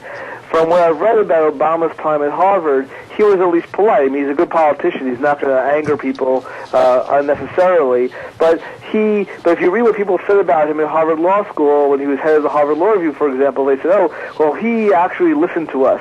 He wasn't mean to us. They never said he took us seriously. They never said he actually listened to any of his ideas. And I think a very indicative comment comes from Obama in 2008 when he was running for president, and the whole Jeremiah Wright, remember the controversial, very left-wing minister, came up, and people said, how could you go to Jeremiah Wright's church and have him be your advisor when he says, goddamn America and so forth? And Obama said in response, well, of course I could be friends with someone like Wright. I'm friends with a lot of people. I'm even friends with Tom Coburn, Republican senator from Oklahoma. So you have to see that this is the worldview. Someone who's on the furthest extreme left of the American spectrum, who could get elected dog catcher anywhere in the country, to Obama, just as maybe not even quite as far away from the center as someone like Tom Coburn, who's a perfectly mainstream conservative senator elected from Oklahoma. So to him, Coburn is this crazy radical right winger. So if that's your attitude, if mainstream conservatives are to you like Bill Ayers or the unrepentant terrorist he's friends with, or Jeremiah Wright, the radical minister, if mainstream conservatives are that extreme to you, of course you're not going to take them seriously. The idea that you have to lower yourself to compromising with them, to negotiating with them, it really fits very poorly. Holy cow, I'm impressed. Here you are. You said a non-liberal going to school at Yale. My goodness, did you suffer the daily torment of having, heel marks in your grilled cheese sandwiches and everything? I mean, my goodness, they must have just tried to do everything they could to throw you out of school. Well, in fairness, the faculty was great. No one in the faculty I can't say 100%, but 98% of the faculty treated me completely fairly and nicely and all that. So I can't complain about that. My fellow students, however, the Obama generation, you might say, because again, they're his contemporaries, was another story. I made some very nice friends at Yale, but there were plenty of people who would go up. I had a young woman who I was friends with who happened to more or less share my political views, but she wasn't very vocal about it. But people would go up to her and say, how could you be friends with David Bernstein? These are people who didn't know me. all they knew that they didn't even really know what my views were, other than they knew I wasn't liberal. So that's the kind of sort of totalitarian thought control environment that they like to have.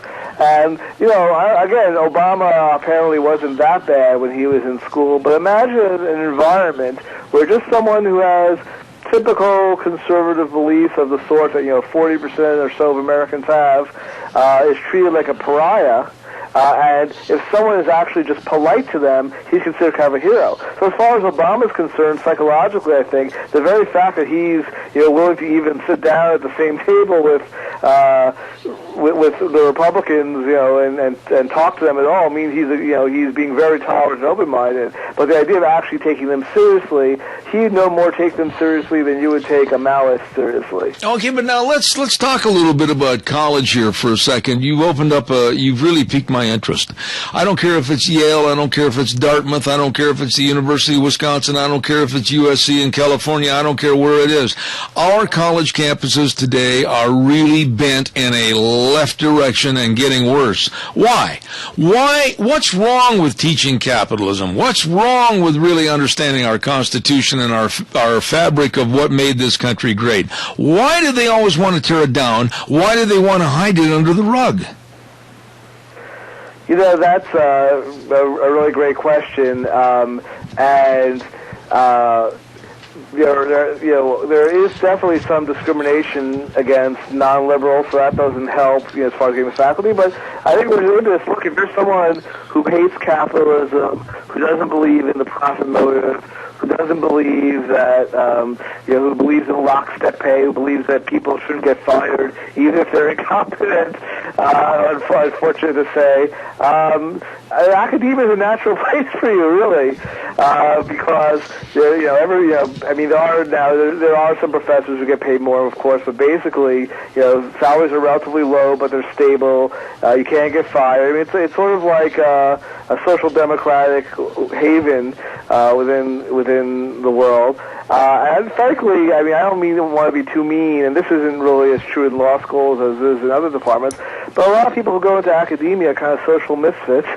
They're resentful. They're often very smart people, but if they had to actually go out and make a living some other way, they really wouldn't be capable of dealing with it. They have issues, let's just say, and they use, therefore, their academic positions for identity politics to express their resentments against the rest of the world. And, the good news is that, it's not good, it's bad because it would be nice to have some serious liberal arts study, but the good news in the sense is that students are voting with their feet, and they're increasingly taking the hard sciences, math, practical subjects, and avoiding majoring in English or women's studies or other things, because these departments have been so totally taken over by people who really aren't scholars, but they're just political activists in disguise.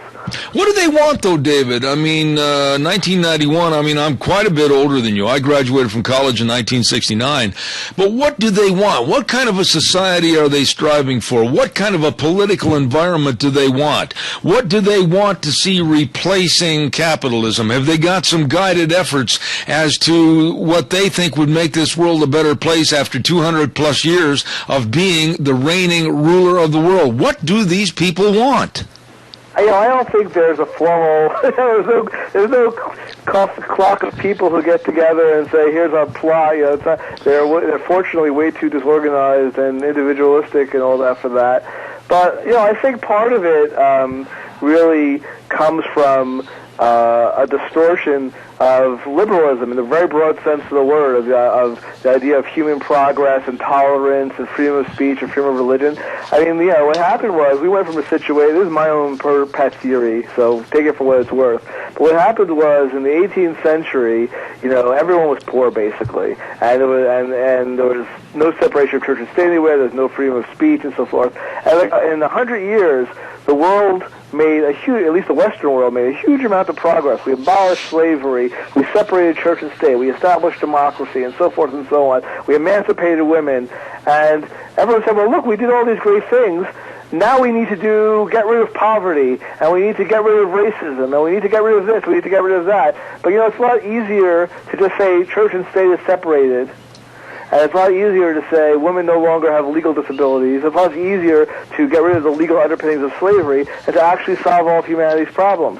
But we were so successful at solving so many problems in a short time, just through legal means. People say, well, if we're not doing it, if there's still racism in the world, if there's still poverty in these liberal countries, that's because there's some capitalist, patriarchal hierarchy that's oppressing everybody. And therefore, you think you look at the United States or Western Europe or Israel or Canada and say, well, these are great societies. Look, they have very little poverty. They've made so much progress on all these things. No, they have the knowledge and capability to solve these problems. They don't want to. So let's look to Cuba and God knows where else, because they're sort of the noble savages in a sense. They have clean hands.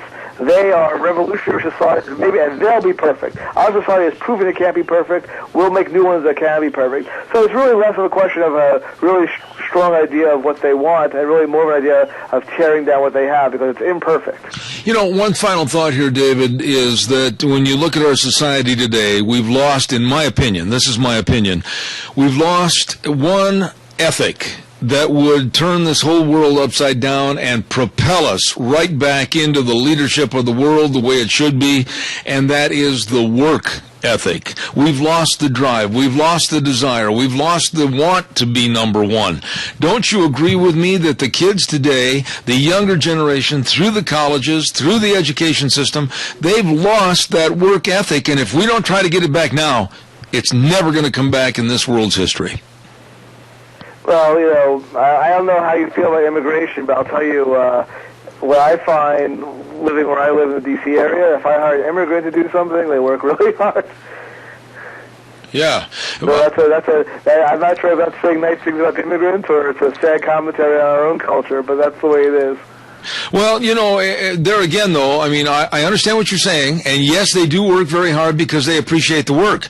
But there again, the United States and our job and our employment situation, I think we've made it too easy on families. And I'll tell you something else I'd like you to comment on this morning, even though it's not part of our list. I honestly think by raising the minimum wage, you're just making a bigger crutch for people to try to get by. You're not helping anybody. Well, you know, my view of the minimum wage is that the problem, you know, let's say, you know, you had these people in McDonald's and whatnot around the country striking for $15 an hour minimum wage. But I know I actually have 3 kids, so I go to McDonald's a lot. And a lot of people work at McDonald's don't speak English very well.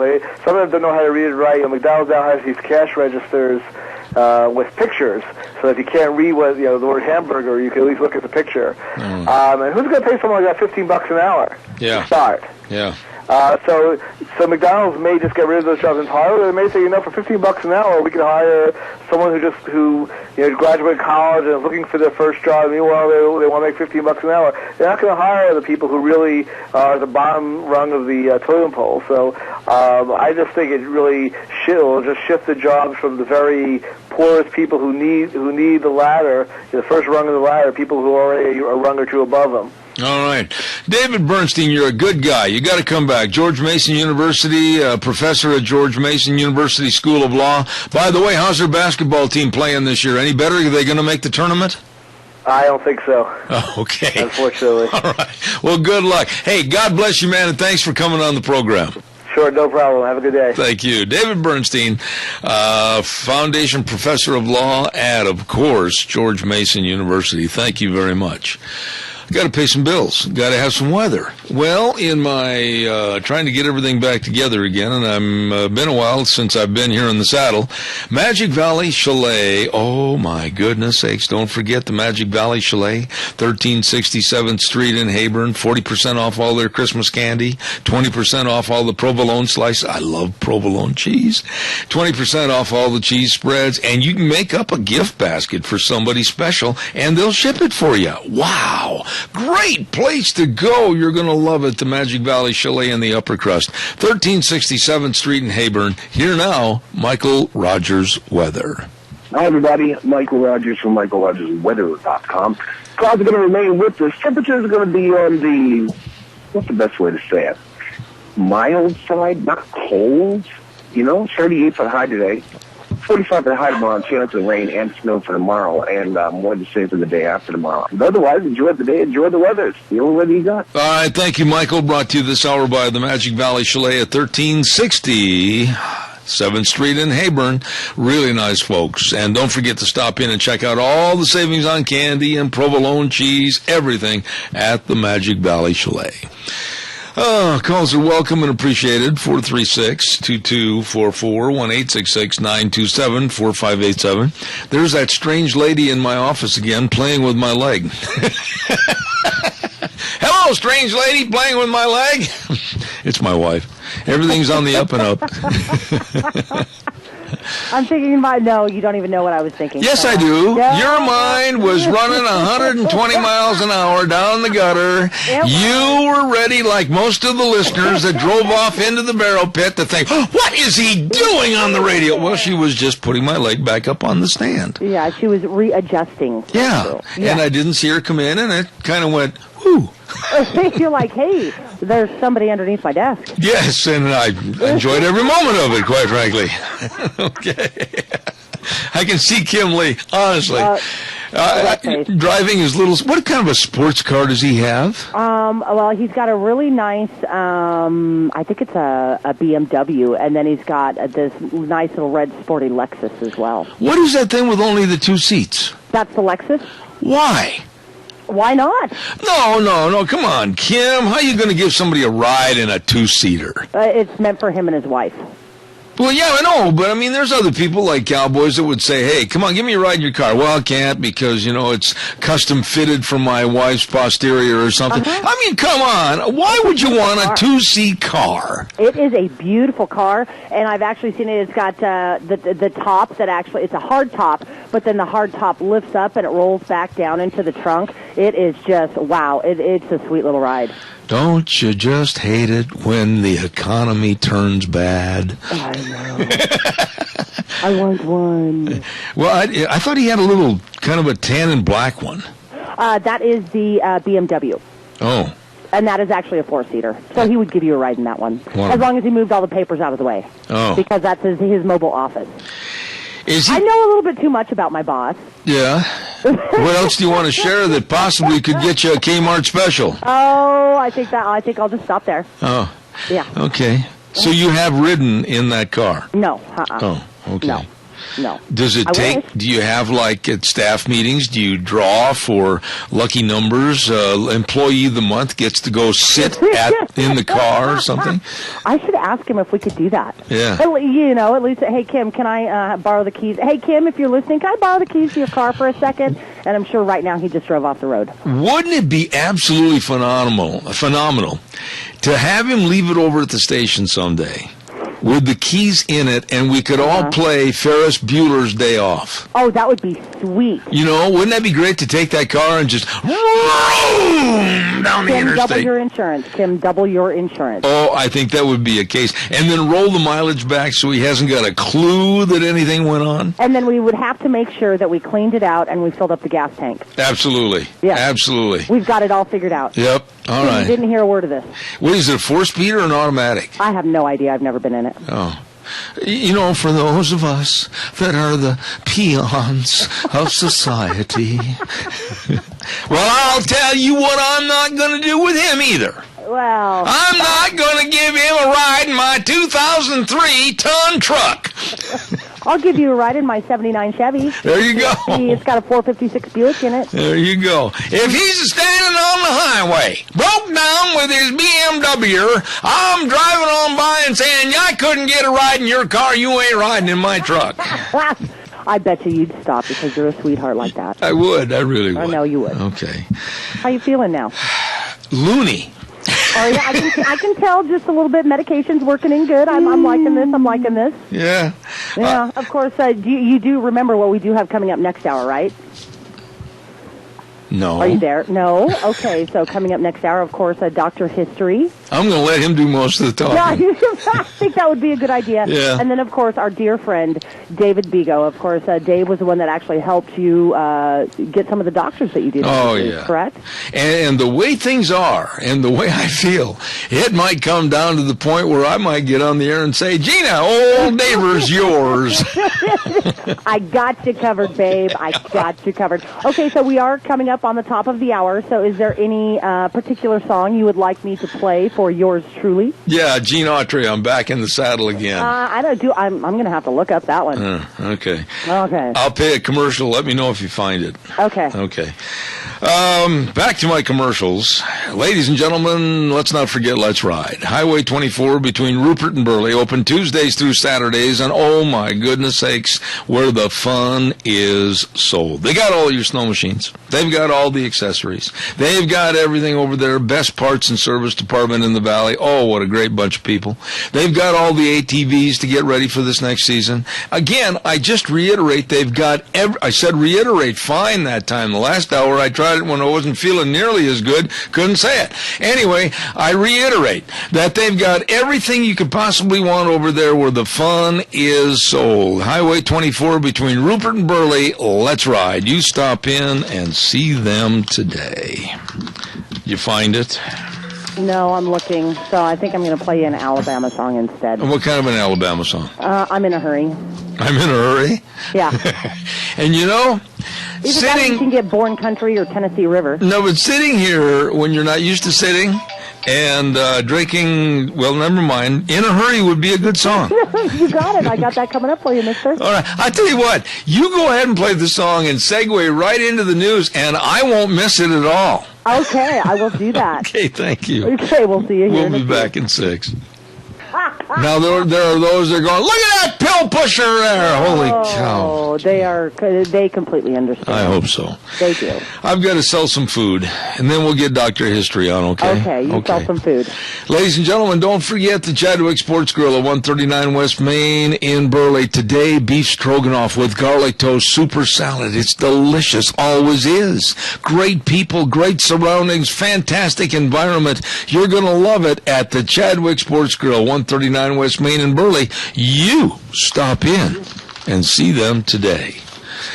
Boy, am I glad this guy's on the phone today. I really am, because, quite frankly, I'd just rather listen to him than I would listen to anybody else. Here he is, ladies and gentlemen, the one, the only. He's been on pain pills on occasion, and we wondered what side of the ocean he was on. Here he is, Dr. History. Good morning, Zeb. Drugs can be our friend, right? Yes. You sound like you might be just a little on that side. Well, let's just say that don't tell me to swim someplace. You may think. Oh, man. Anyway, how are you doing? I'm doing great. How are you doing? That's the question. Well, we're stiff, sore, and all of the above, but blessed. Well, good. I'm glad you're home. I'm glad you're back on the air, back on the microphone, and thank you. Ready to hit it. Thank you. And I know that I was down in Salt Lake at the hospital, and I was telling everybody about Dr. History, and I was sharing with them the valuable content of all of our shows, and telling them that soon they'll be able to get all these recordings, and they could not, to a person, they could not wait to hear about naked mountain men running around Southern Idaho. They were really excited. That was probably when you were under anesthesia. Yeah, something like that, I guess, yeah. Well, are you ready? Where are we going to go? Well, if you think of the old outlaws in the Old West, and one that you probably would not want to face in the streets in a shootout, there's a name that kind of comes to a lot of people's mind. Maybe there's a lot of them, but okay. Jesse James. Oh, he wasn't that bad a guy. Well, not really, but I'm going to tell you about a guy who faced Jesse James and lived to tell about it. Oh, go ahead. All right. Well, you think about, again, the most dangerous and feared bad men of the Old West frontier, Jesse James. He frightened folks to even in states where he'd never been. I mean, there were some people, a lot of the people in Northfield, Minnesota. Do you know where that is? I do. Northfield, okay. Minnesota. Yeah. Well, they decided to fight back when Jesse and his James younger gang started to wave their guns around, but it usually wasn't a very good idea to go face-to-face with Jesse. Mm-hmm. I mean, while robbing banks and trains, he survived at least 9 gunfights, and probably, they think, killed or helped kill as many as 10 people. But he was rumored to have killed an equivalent number during his Civil War days, too, and but he was never a gunslinger, so to speak, like Wild Bill Hickok and some of those. But even though it's been over 125 years or so since his death, there's still a lot of interest in the old guy. Mm-hmm. Well, old, he wasn't that old, but the idea of standing exposed on a dusty Main Street in a showdown with Jesse James just didn't sound too good. Mm-hmm. I mean, who but somebody that was pretty much a little crazy would go one-on-one with Jesse in a 6-gun shootout. So even the Pinkerton detectives weren't that crazy. I mean, but there was one brave Missouri lawyer that sought satisfaction in a more civilized way. He sued Jesse and won. Even more surprising, he actually lived to tell about it, but barely. Okay. And I'll get to that in a little bit. Okay. Now, the whole thing started, the lawsuit actually filed against Jesse and his older brother Frank arose from a 1869 robbery in Gallatin, Missouri. Now, during which one of the outlaws, most likely Jesse, shot down and killed a cashier by the name of John Sheets. Now, keep that name in mind. It's going to come up again. But what happened, as Jesse and the other gunman, like I say, thought to be Frank, they ran from the bank. The Gallatin citizens started shooting at him. Well, Jesse's horse spooked and bucked, and as he jumped into the saddle, he was thrown from his horse, but his boot got caught in the stirrup.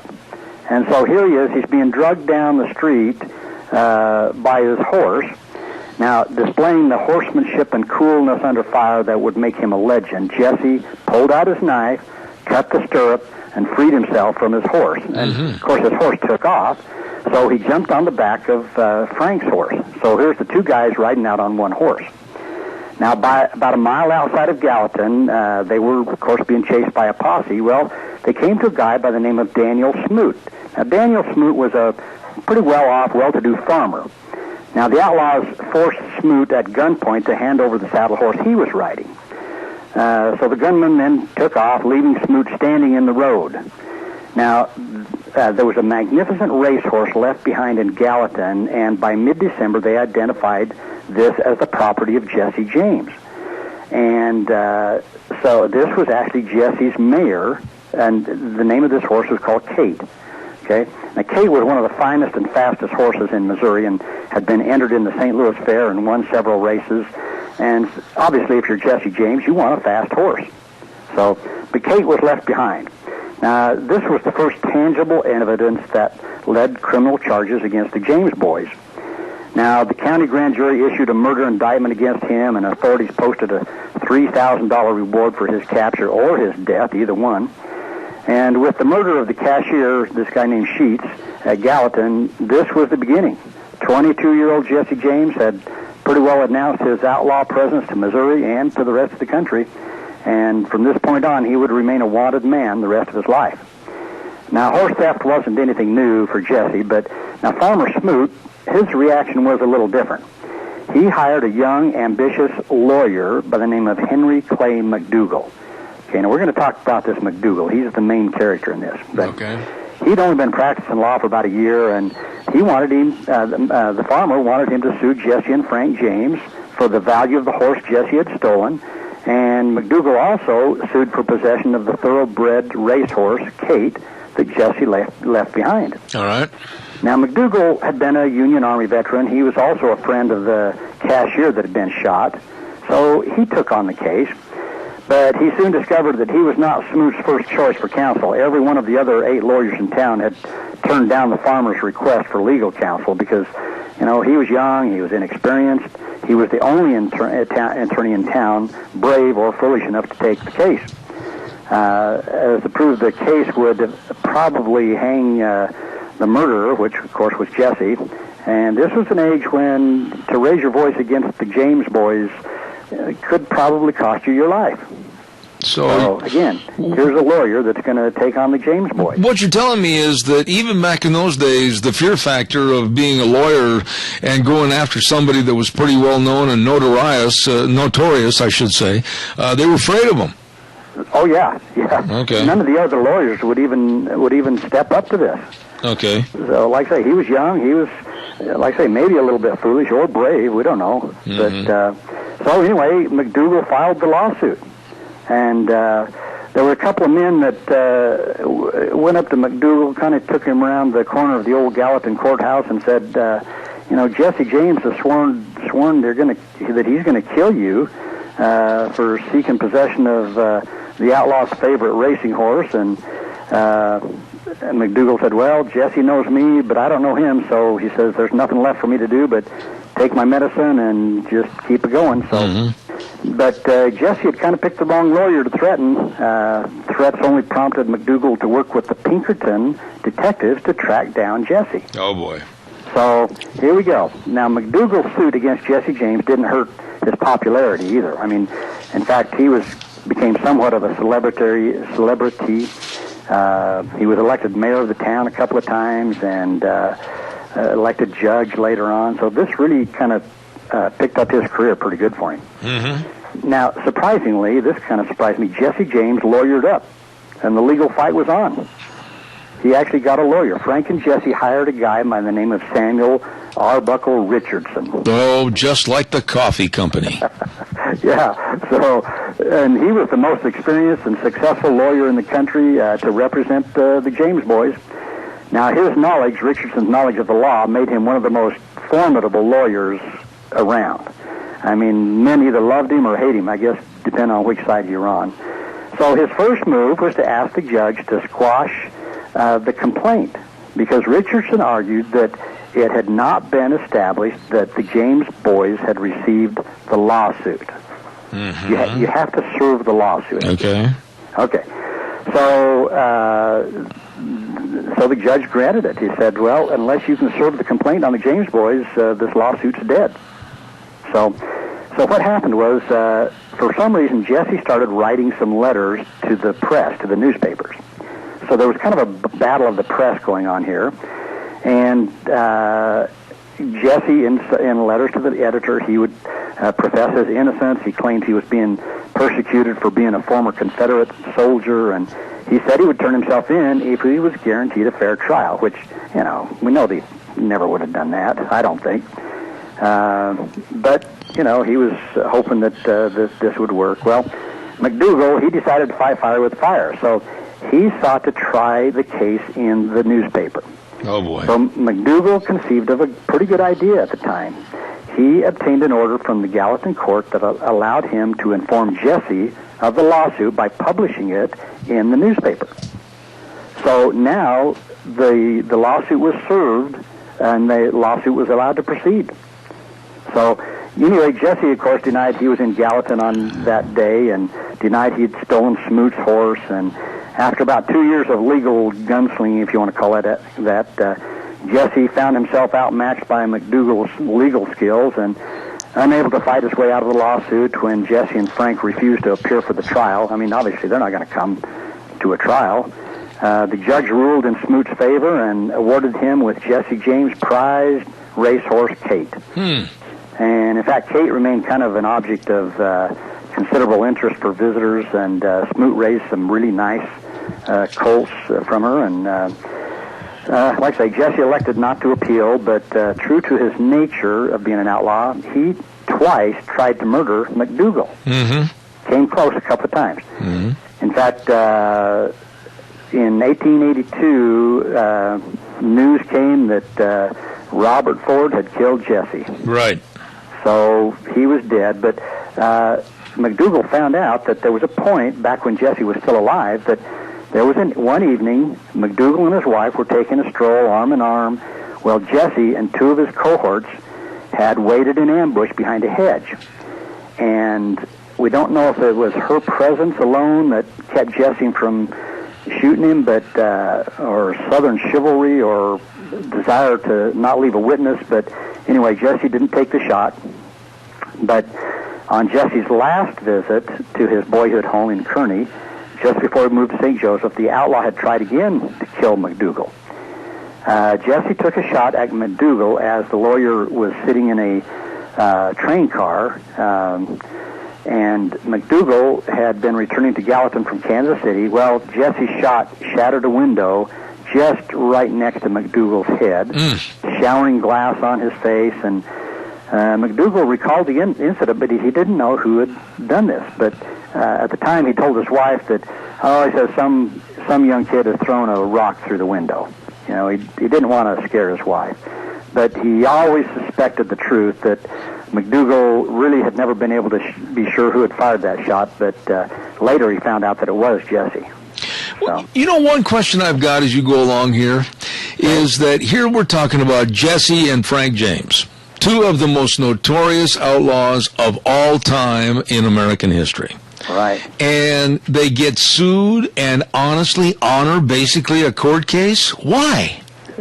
Well, you know, I guess really they didn't honor it. They just didn't show up for the trial.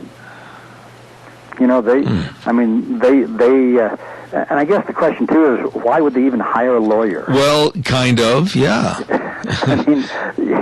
I mean, why would they hire a lawyer if, you know, why didn't they just take off for parts unknown and just say, yeah, right, try to catch us? That's kind of what I was thinking too. Yeah, but I don't know, maybe in the early days they were trying to clear his name or the family name, or I don't know. You know, that is a bit odd. But a bit odd. So anyway, you know, Jesse's dead now. Frank is still alive, though. So in 1883, Frank James came to trial. Actually, he was caught, and McDougal actually ended up with some other attorneys, decided they were going to prosecute Frank for Sheets' murder. But the case was pretty weak, and anyway, the late Jesse James was, he's the one that probably killed the cashier anyway. So instead, Frank was charged with killing a man during another train robbery, but the jury, now this, again, we've talked about this before, the jury acquitted him after the trial. You know, I mean, or during the trial. You know, this happened quite a few times when guys that killed people were just let off, so to speak, by the jury. It almost sounds like today with the Obama administration. Yeah. So anyway, so after all this, I mean, after the trial, McDougal moved to Kansas City, and he died at age 71 in 1915. And Gallatin, Missouri, in many ways, kind of represented the kind of the beginning and the end of the James Boys Outlaws days. I see. I mean, as a result of this murder of the cashier, Jesse became a wanted man for the first time and for the remainder of his life. And Gallatin was also the site of Frank James's murder trial, in which he was acquitted. And this same lawyer, McDougal, prosecuted both in the civil case over the stolen horse and Frank's murder trial. So, like I say, although the authorities were never able to bring Jesse to justice, this second-year lawyer, Henry McDougal, was able to compensate one of the outlaw's victims, and this was kind of the era in the history of Missouri and America when the gavel started to win out over the gun, so to speak. What states besides Minnesota and Missouri did the James Gang rob banks in? You know, that's a good question. I don't think, now tell me if I'm wrong, but I think they robbed 2 in Kansas. I could be wrong. And I thought that they had robbed a couple in Iowa, but I don't think they went any further west than that. That's what I'm thinking. I don't think they came really out west, like, you know, Colorado, California, any of these places. So, but they became, if you will, the superheroes of that generation. Yeah. You'd call them the Midwest. The Midwest, I guess, outlaws that became famous. Now, when they went to Northfield, Minnesota, though, that was a bad choice. Oh, okay. You're familiar with that area. Oh, very much so, yeah. Yeah. But McDougal, you know, he's the real hero of this story. I mean, he survived this showdown with Jesse James, and even though he didn't fire a single bullet before riding off into the sunset, he basically faced Jesse and Frank and won, and although he could have been shot at least twice that we know of. So, doesn't it make you kind of just sit back in wonderment that today when we get a paper scratch, everybody's going, oh, gosh, I hope I don't get an infection. Oh, gee.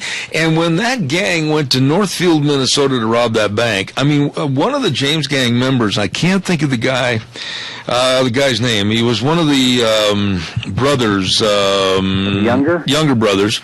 I think he got shot, I believe it was 11 times, and lived.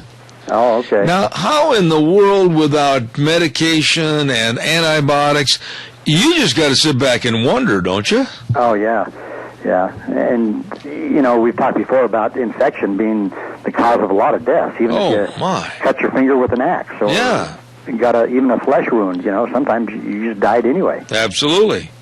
So, and there's Jim Bridger that had an arrowhead in his back for several years before, I can't remember who it was, one of the guys eventually took a knife and cut it out of his back. Yeah. So. But, those guys were tough. They were. Well, I think of Jesse James being his horse, a racehorse, taken off down the street, and he's being drugged with his foot in the stirrup. Uh-huh. And he's got enough sense of mind or coolness to pull out a pocket knife and reach up and cut the leather on a stirrup. Well, yeah. I don't know how his saddle was, but it'd probably take me several hours to cut through my stirrup. One does not carry a dull knife. No. So, anyway, he must have been an interesting character. But really, and the thing that makes me so, I watch all the movies and I study all the memorabilia and everything. Most history and most movies get it wrong. They show them riding into town on the old stock saddles with the saddle horn. No, they rode English saddles. Yeah. Without the horns and everything. Basically your post-Civil War type saddles. Yeah. And they had to be doggone good riders for what they did. Yeah. Well, and if it was one of those types of saddles, those stirrup straps weren't as thick, were they? No. So, I've got a picture of this McDougal guy in front of me, and he is definitely not what you'd picture to be a lawyer.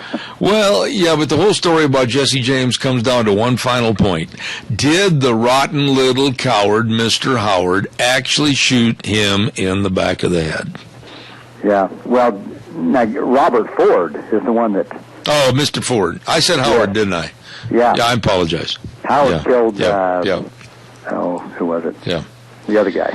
But do you believe in the ending of Jesse James's life? Well, TV, the last little bit, has been, I think it's on the History Channel. Mm-hmm. They've been doing a thing about showing composite comparisons of a guy that lives now with Jesse James and showing how actually close they resemble each other.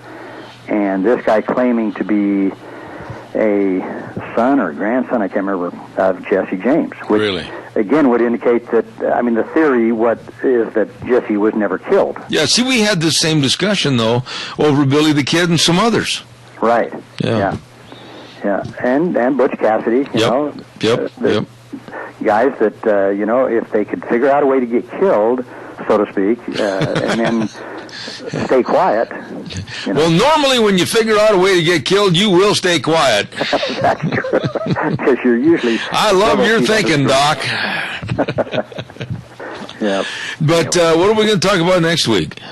That's a good question. That's why I ask all the good ones. That's why I like to keep the crowd, keep people thinking, keep them wondering. Well, let me ask you this then, real quick, because I've only got about 30 seconds left. What is your very, very favorite story in Western history? I really like old Jeremiah Johnson, John Johnson. Mm-hmm. His actual name was John Johnson. Yeah. The old Robert Redford movie. This guy was a mountain man's mountain man, as far as I'm concerned. So then why don't we allow you to take part in your very favorite story next week? Well, I did that, right at the beginning. I think the first year that we started doing this, but it's probably been long enough I could redo that story. Oh, sure. We've got people that listen that forget, like Jack Euler and others. They'll forget. They'll be kind. Okay. I'll see what I can do. I got to run, but God bless you, man. Thanks for a great job. All right. You have a good day, Zeb. Okay. Take care. Bye. Oh, what a nice man. Dr. History, better known as Dr. Ken Turner. Thank you so much. And his historical and sometimes hysterical segment. Hysterical. Thank you very much. Hey, we got to pay some bills here real quick, if I can keep awake. School Days in Cassia County, brought to you by two wonderful businesses. Every Thursday, we want to say thank you to our friends at A Child's World, 1308 Overland in Burley, and, of course, the Ambulatory Surgery Center, 1344 Highland Avenue East in Burley. Don't forget all the winter clearance on all the coats and the dresses going on at A Child's World.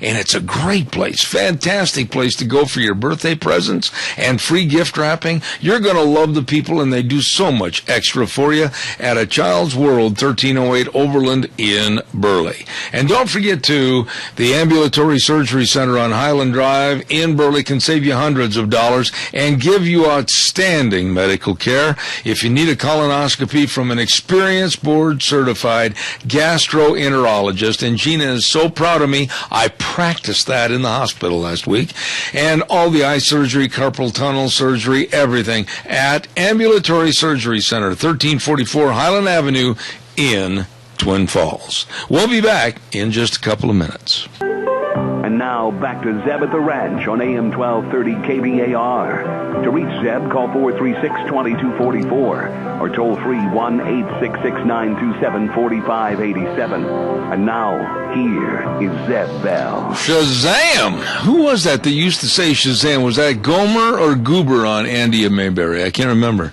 I thought it was a cartoon. Well, it is, but I think it was Gomer Pyle that used to go, Shazam! Shazam! Yeah, that's how I feel right now. Shazam! Woo! Hey, can you do me a favor and have Deanne text me or email me real quick Dave Vigo's phone number? The number I dialed went directly to voice. I can do that. Deanne, would you please come here immediately? The lovely Gina needs assistance. And which number do you need? The office number? Just his office number, yeah. Office number to Gina, please, if you would. Okay, so what does that mean? Well, that means that we're sitting here looking at a clock on the wall, and I just wanted you to give me a call and maybe share something. I want to say this real quick. Never have I been blessed like I have living here since 1969.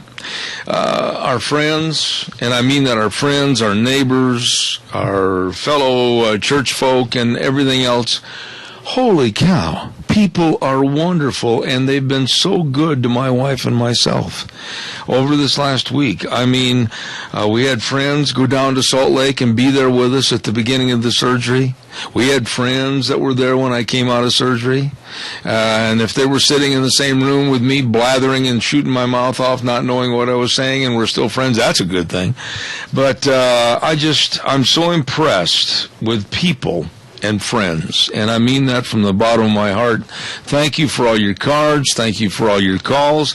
I know the calls yesterday. I was sitting by the phone in the living room, and I know that probably 35, 36 calls in about an hour and a half's time yesterday. Wow. Thank you so much. You people are so nice to me, and I say God's blessings to each and every one of you. Thank you so much. Now, let's check and see if Gina has Dave on the line. Not yet. Not yet. Would you like to... Hold on. Somebody's calling in, so hold on. Oh, okay. Maybe that's David. Let's check and see. And to the person calling in, good morning.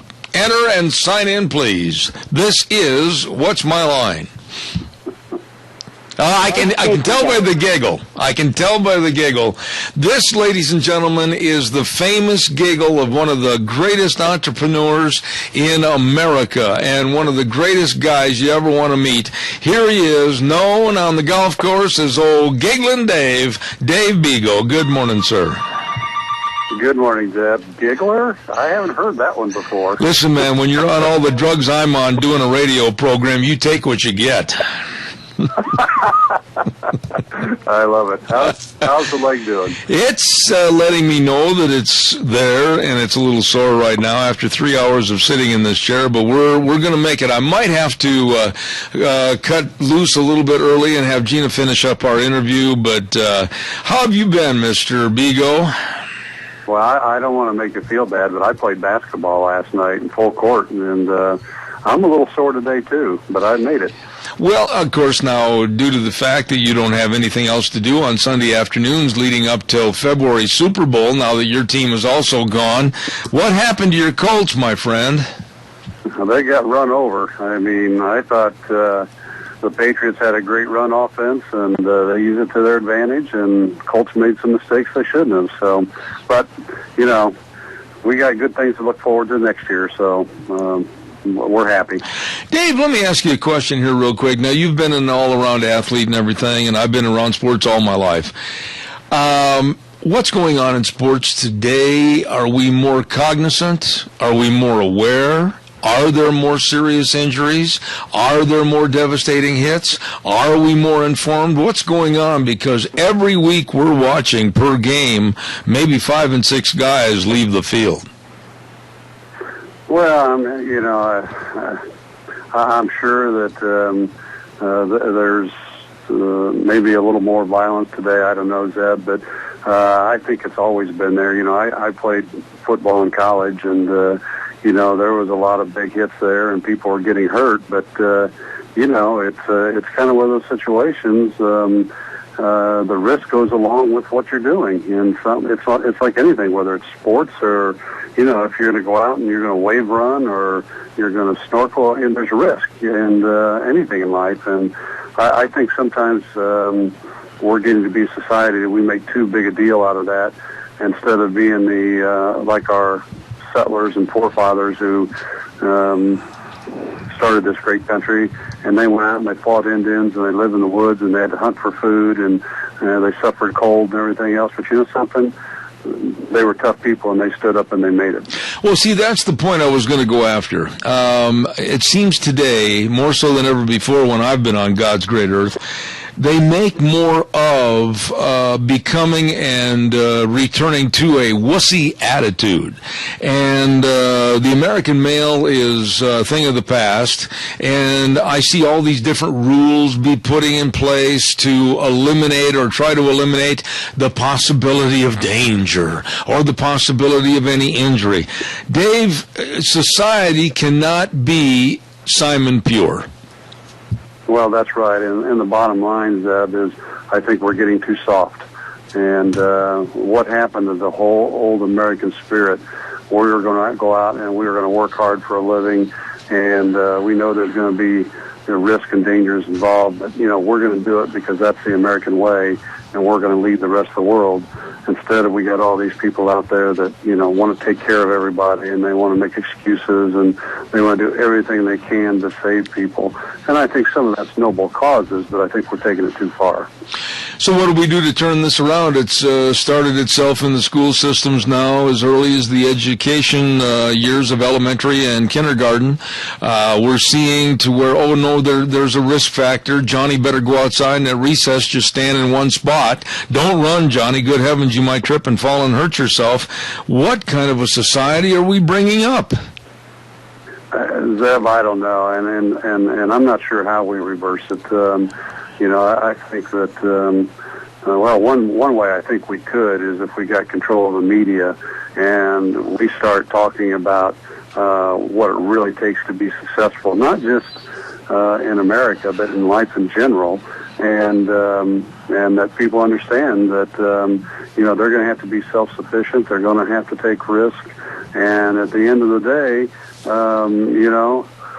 life's not fair, and that's what they want it to be. Bottom line, they want everything to be fair, and that unions I fight, they talk about that all the time. It has to be fair. This president talks about it all the time. Well, you know something? I'm a God-fearing man, but God did not make life fair. That's exactly right. You made an excellent point right there to what it takes to be successful. I care about being successful. I'm not saying that I worship money. I'm not saying that I want money to absolutely control my left turn, right turn, straight down the roadway every day. But I absolutely want to be successful. I want to reach and attain goals. I'm 66 and I still set goals for myself. Is this feeling gone? Is this been diminished now in the school systems when these kids have no clue what they want to do, what they're good at, and how they can succeed? Well, I think it's more of a control thing from the government standpoint. It's like Common Core. I don't think we've talked about that before, but the government wants to control everything. They don't want kids to be ambitious. They don't want kids to reach out in different directions.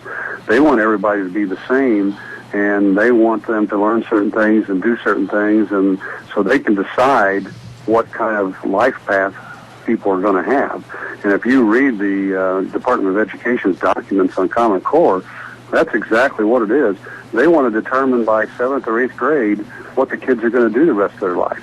Well, that's all that is government control. That's people that want socialistic type of society, and everybody, you know, we're going to keep you in a neat little corner. You're all going to make the same. This is what you're going to do, and we're going to control you. And, you know something, it's good for you because there's no risk factor. Yeah, but Dave, don't most people, even today, with a very, very biased news media, newspapers, television, talk shows, etc., can't they see through this smokescreen and realize that all of us have different talents and potentials? All of us have been given certain things to where if we really went out and tried, we could all be very successful. But it seems to me that people are taking that away from us. They're destroying our dreams. Well, they are, but you understand the progressive side, the liberal side of things. And I saw this with the unions, because I got a big wake-up call with the unions. I mean, you know, I consider myself a self-made person. But when they started coming after and attacking us, and all their talking points were, you know, what we can do for these people, make your life easier, you should be getting this, you should be getting that, you shouldn't have to do this, or you shouldn't have to do that. And they know, Zeb, they know there's a certain segment of society out there that is naive enough that they're going to believe and listen to this thing.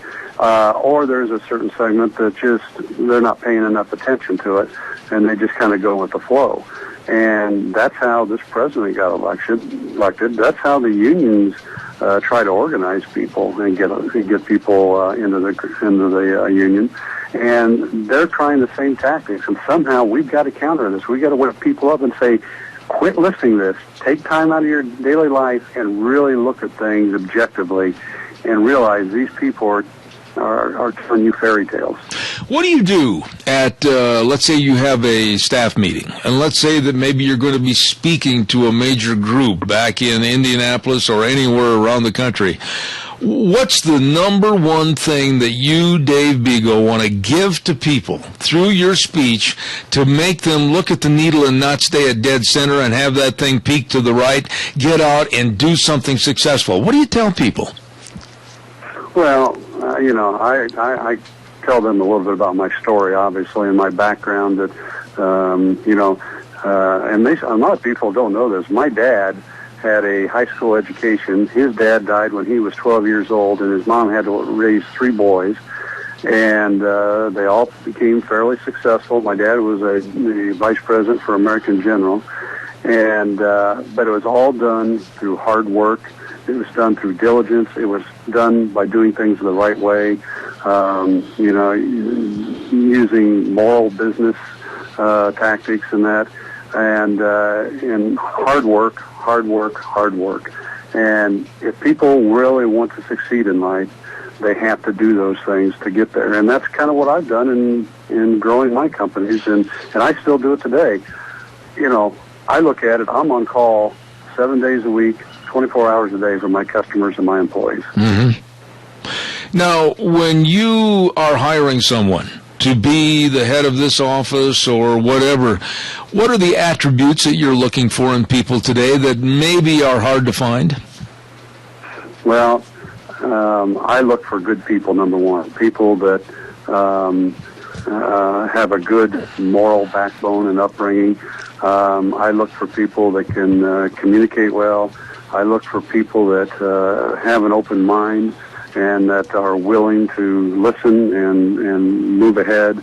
I'm looking for people, Zeb, that understand relationships are important, because I tell my people all the time, and you might find this funny, but when we're talking about customers, you know, we're in the cleaning business, I'll say, you know, we can have a clean building and lose it because we have bad relationships with our customers. Mm-hmm. And we can have a dirty building, we're not doing as good a job as we should, and keep it because we have good relationships. But the goal is to have clean buildings and great relationships. And those are the type of people I'm looking for that can build those relationships and also pay attention to detail and get things done and have a great work ethic. Now, and how many years, Dave? I know I've read your book twice and everything, but give everybody a little background. The Devil at Our Doorstep and The Devil at My Doorstep and all your blogs, etc. How many years, really, have you been a leader in your industry? No, we've, I started the company in 1989. We'll be 25 years old this May. And I believe starting back about 15 years ago, we started becoming a premier company. And for the last 10 years, we've been recognized as one of the top companies in our industry. And that means and says a lot about you, the person, and the people that you hire, and how you train people, and how you keep things going. Why then can't we do the same thing with government, to have people that will represent the constituency go back and fight for their people? Why can't we have the same thing happen in the political scene? Well, first of all, I think we need term limits, because we have too many people in there that are in there for the glamour and for the, especially in D.C., that are in it for, because I've been there a lot, Zeb, you know that, and I've talked to both sides of the aisle, and you see it on both sides. These people are enamored with the lifestyle and that goes on in Washington, plus they get paid well and they have good benefits. And I did a speech yesterday for a constitutional group called Eagle Forum, and we were talking about this, and I said, I know congressmen that I've sat down and talked to and told me they don't know what they do in the private sector. Zeb, that is a terrible indictment on our society and our political system.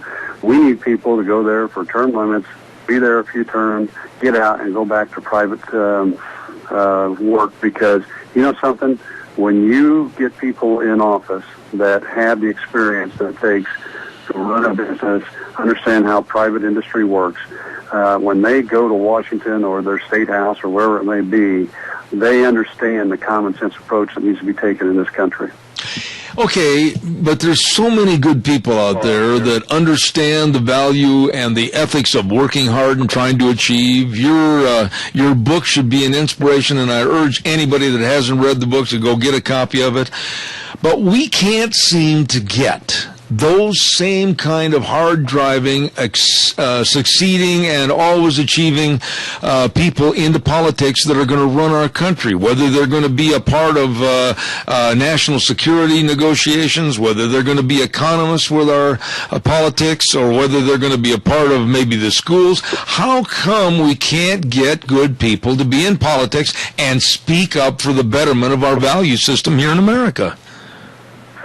Well, Zeb, I think it's because of the political system. And I'll give you an example. Yesterday, after I got done speaking, the gal that runs this group, she got up and she made the comment. She says, we need people like Mr. Bego to run for office. Amen. And you there? I said amen. And she said, Dave, we need you to be involved politically. And I said, well, let me speak to that. I said, I am involved politically behind the scenes. I said, I don't get involved in politics and running for something for a couple of reasons. I don't know that I would have the patience to put up with some of these people in Congress or the Senate. And, because you don't have a situation where you have the ability or authority to really direct what's going on and get these people in line. It's mostly negotiating or arguing with them all the time. I said the second thing is getting people in politics to support you. And if you're not one of the good old boys, whether it's in the Democratic side or the Republican side, they won't support you. And I'll give you a perfect example. I had a guy here in Indiana. He's a well-known attorney.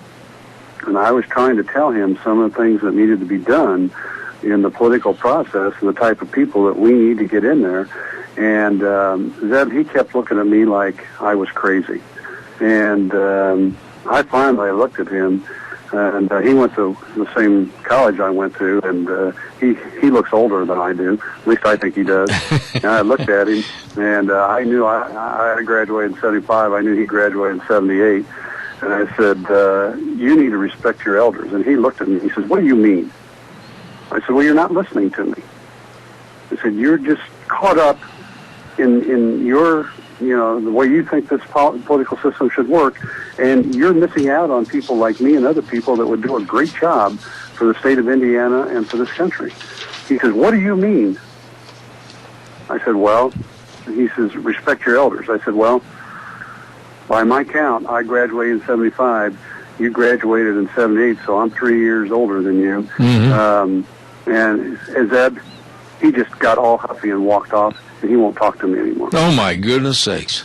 But, another story, and this might sound loose-jointed to bring this into the conversation, but when I read this, I thought this is an excellent story to get a quick response from you on this morning. Experts, and here's the headline from the Daily Caller, experts slam the Department of Justice letter telling schools to implement race-based punishments. In other words, they are saying that when you punish somebody, it should be in equal numbers, or don't punish minorities because that's not fair. What kind of an absolutely insane society are we bringing up? Zeb, it goes back to what I was talking to you about earlier. It's all about fairness. We have to be fair. It has to be equal. It's like income inequality. It has to be fair to everybody. And this is what they preach. And in the bottom line, when you get down to it, and again, I sit in dealing with the unions and fighting them, and I've had contract negotiations over my life with them. In the end, it's all about control.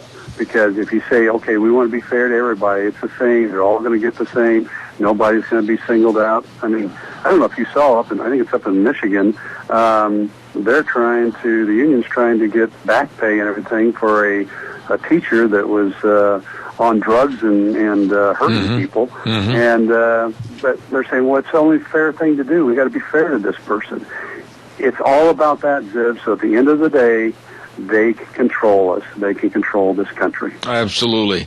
And then on a subject that you know more about than anybody else, and that's the unions, anything under the table and starting to creep out from under that table with the Obama administration now with more union scare talk? Well, what's interesting is I think they were dealt a setback yesterday.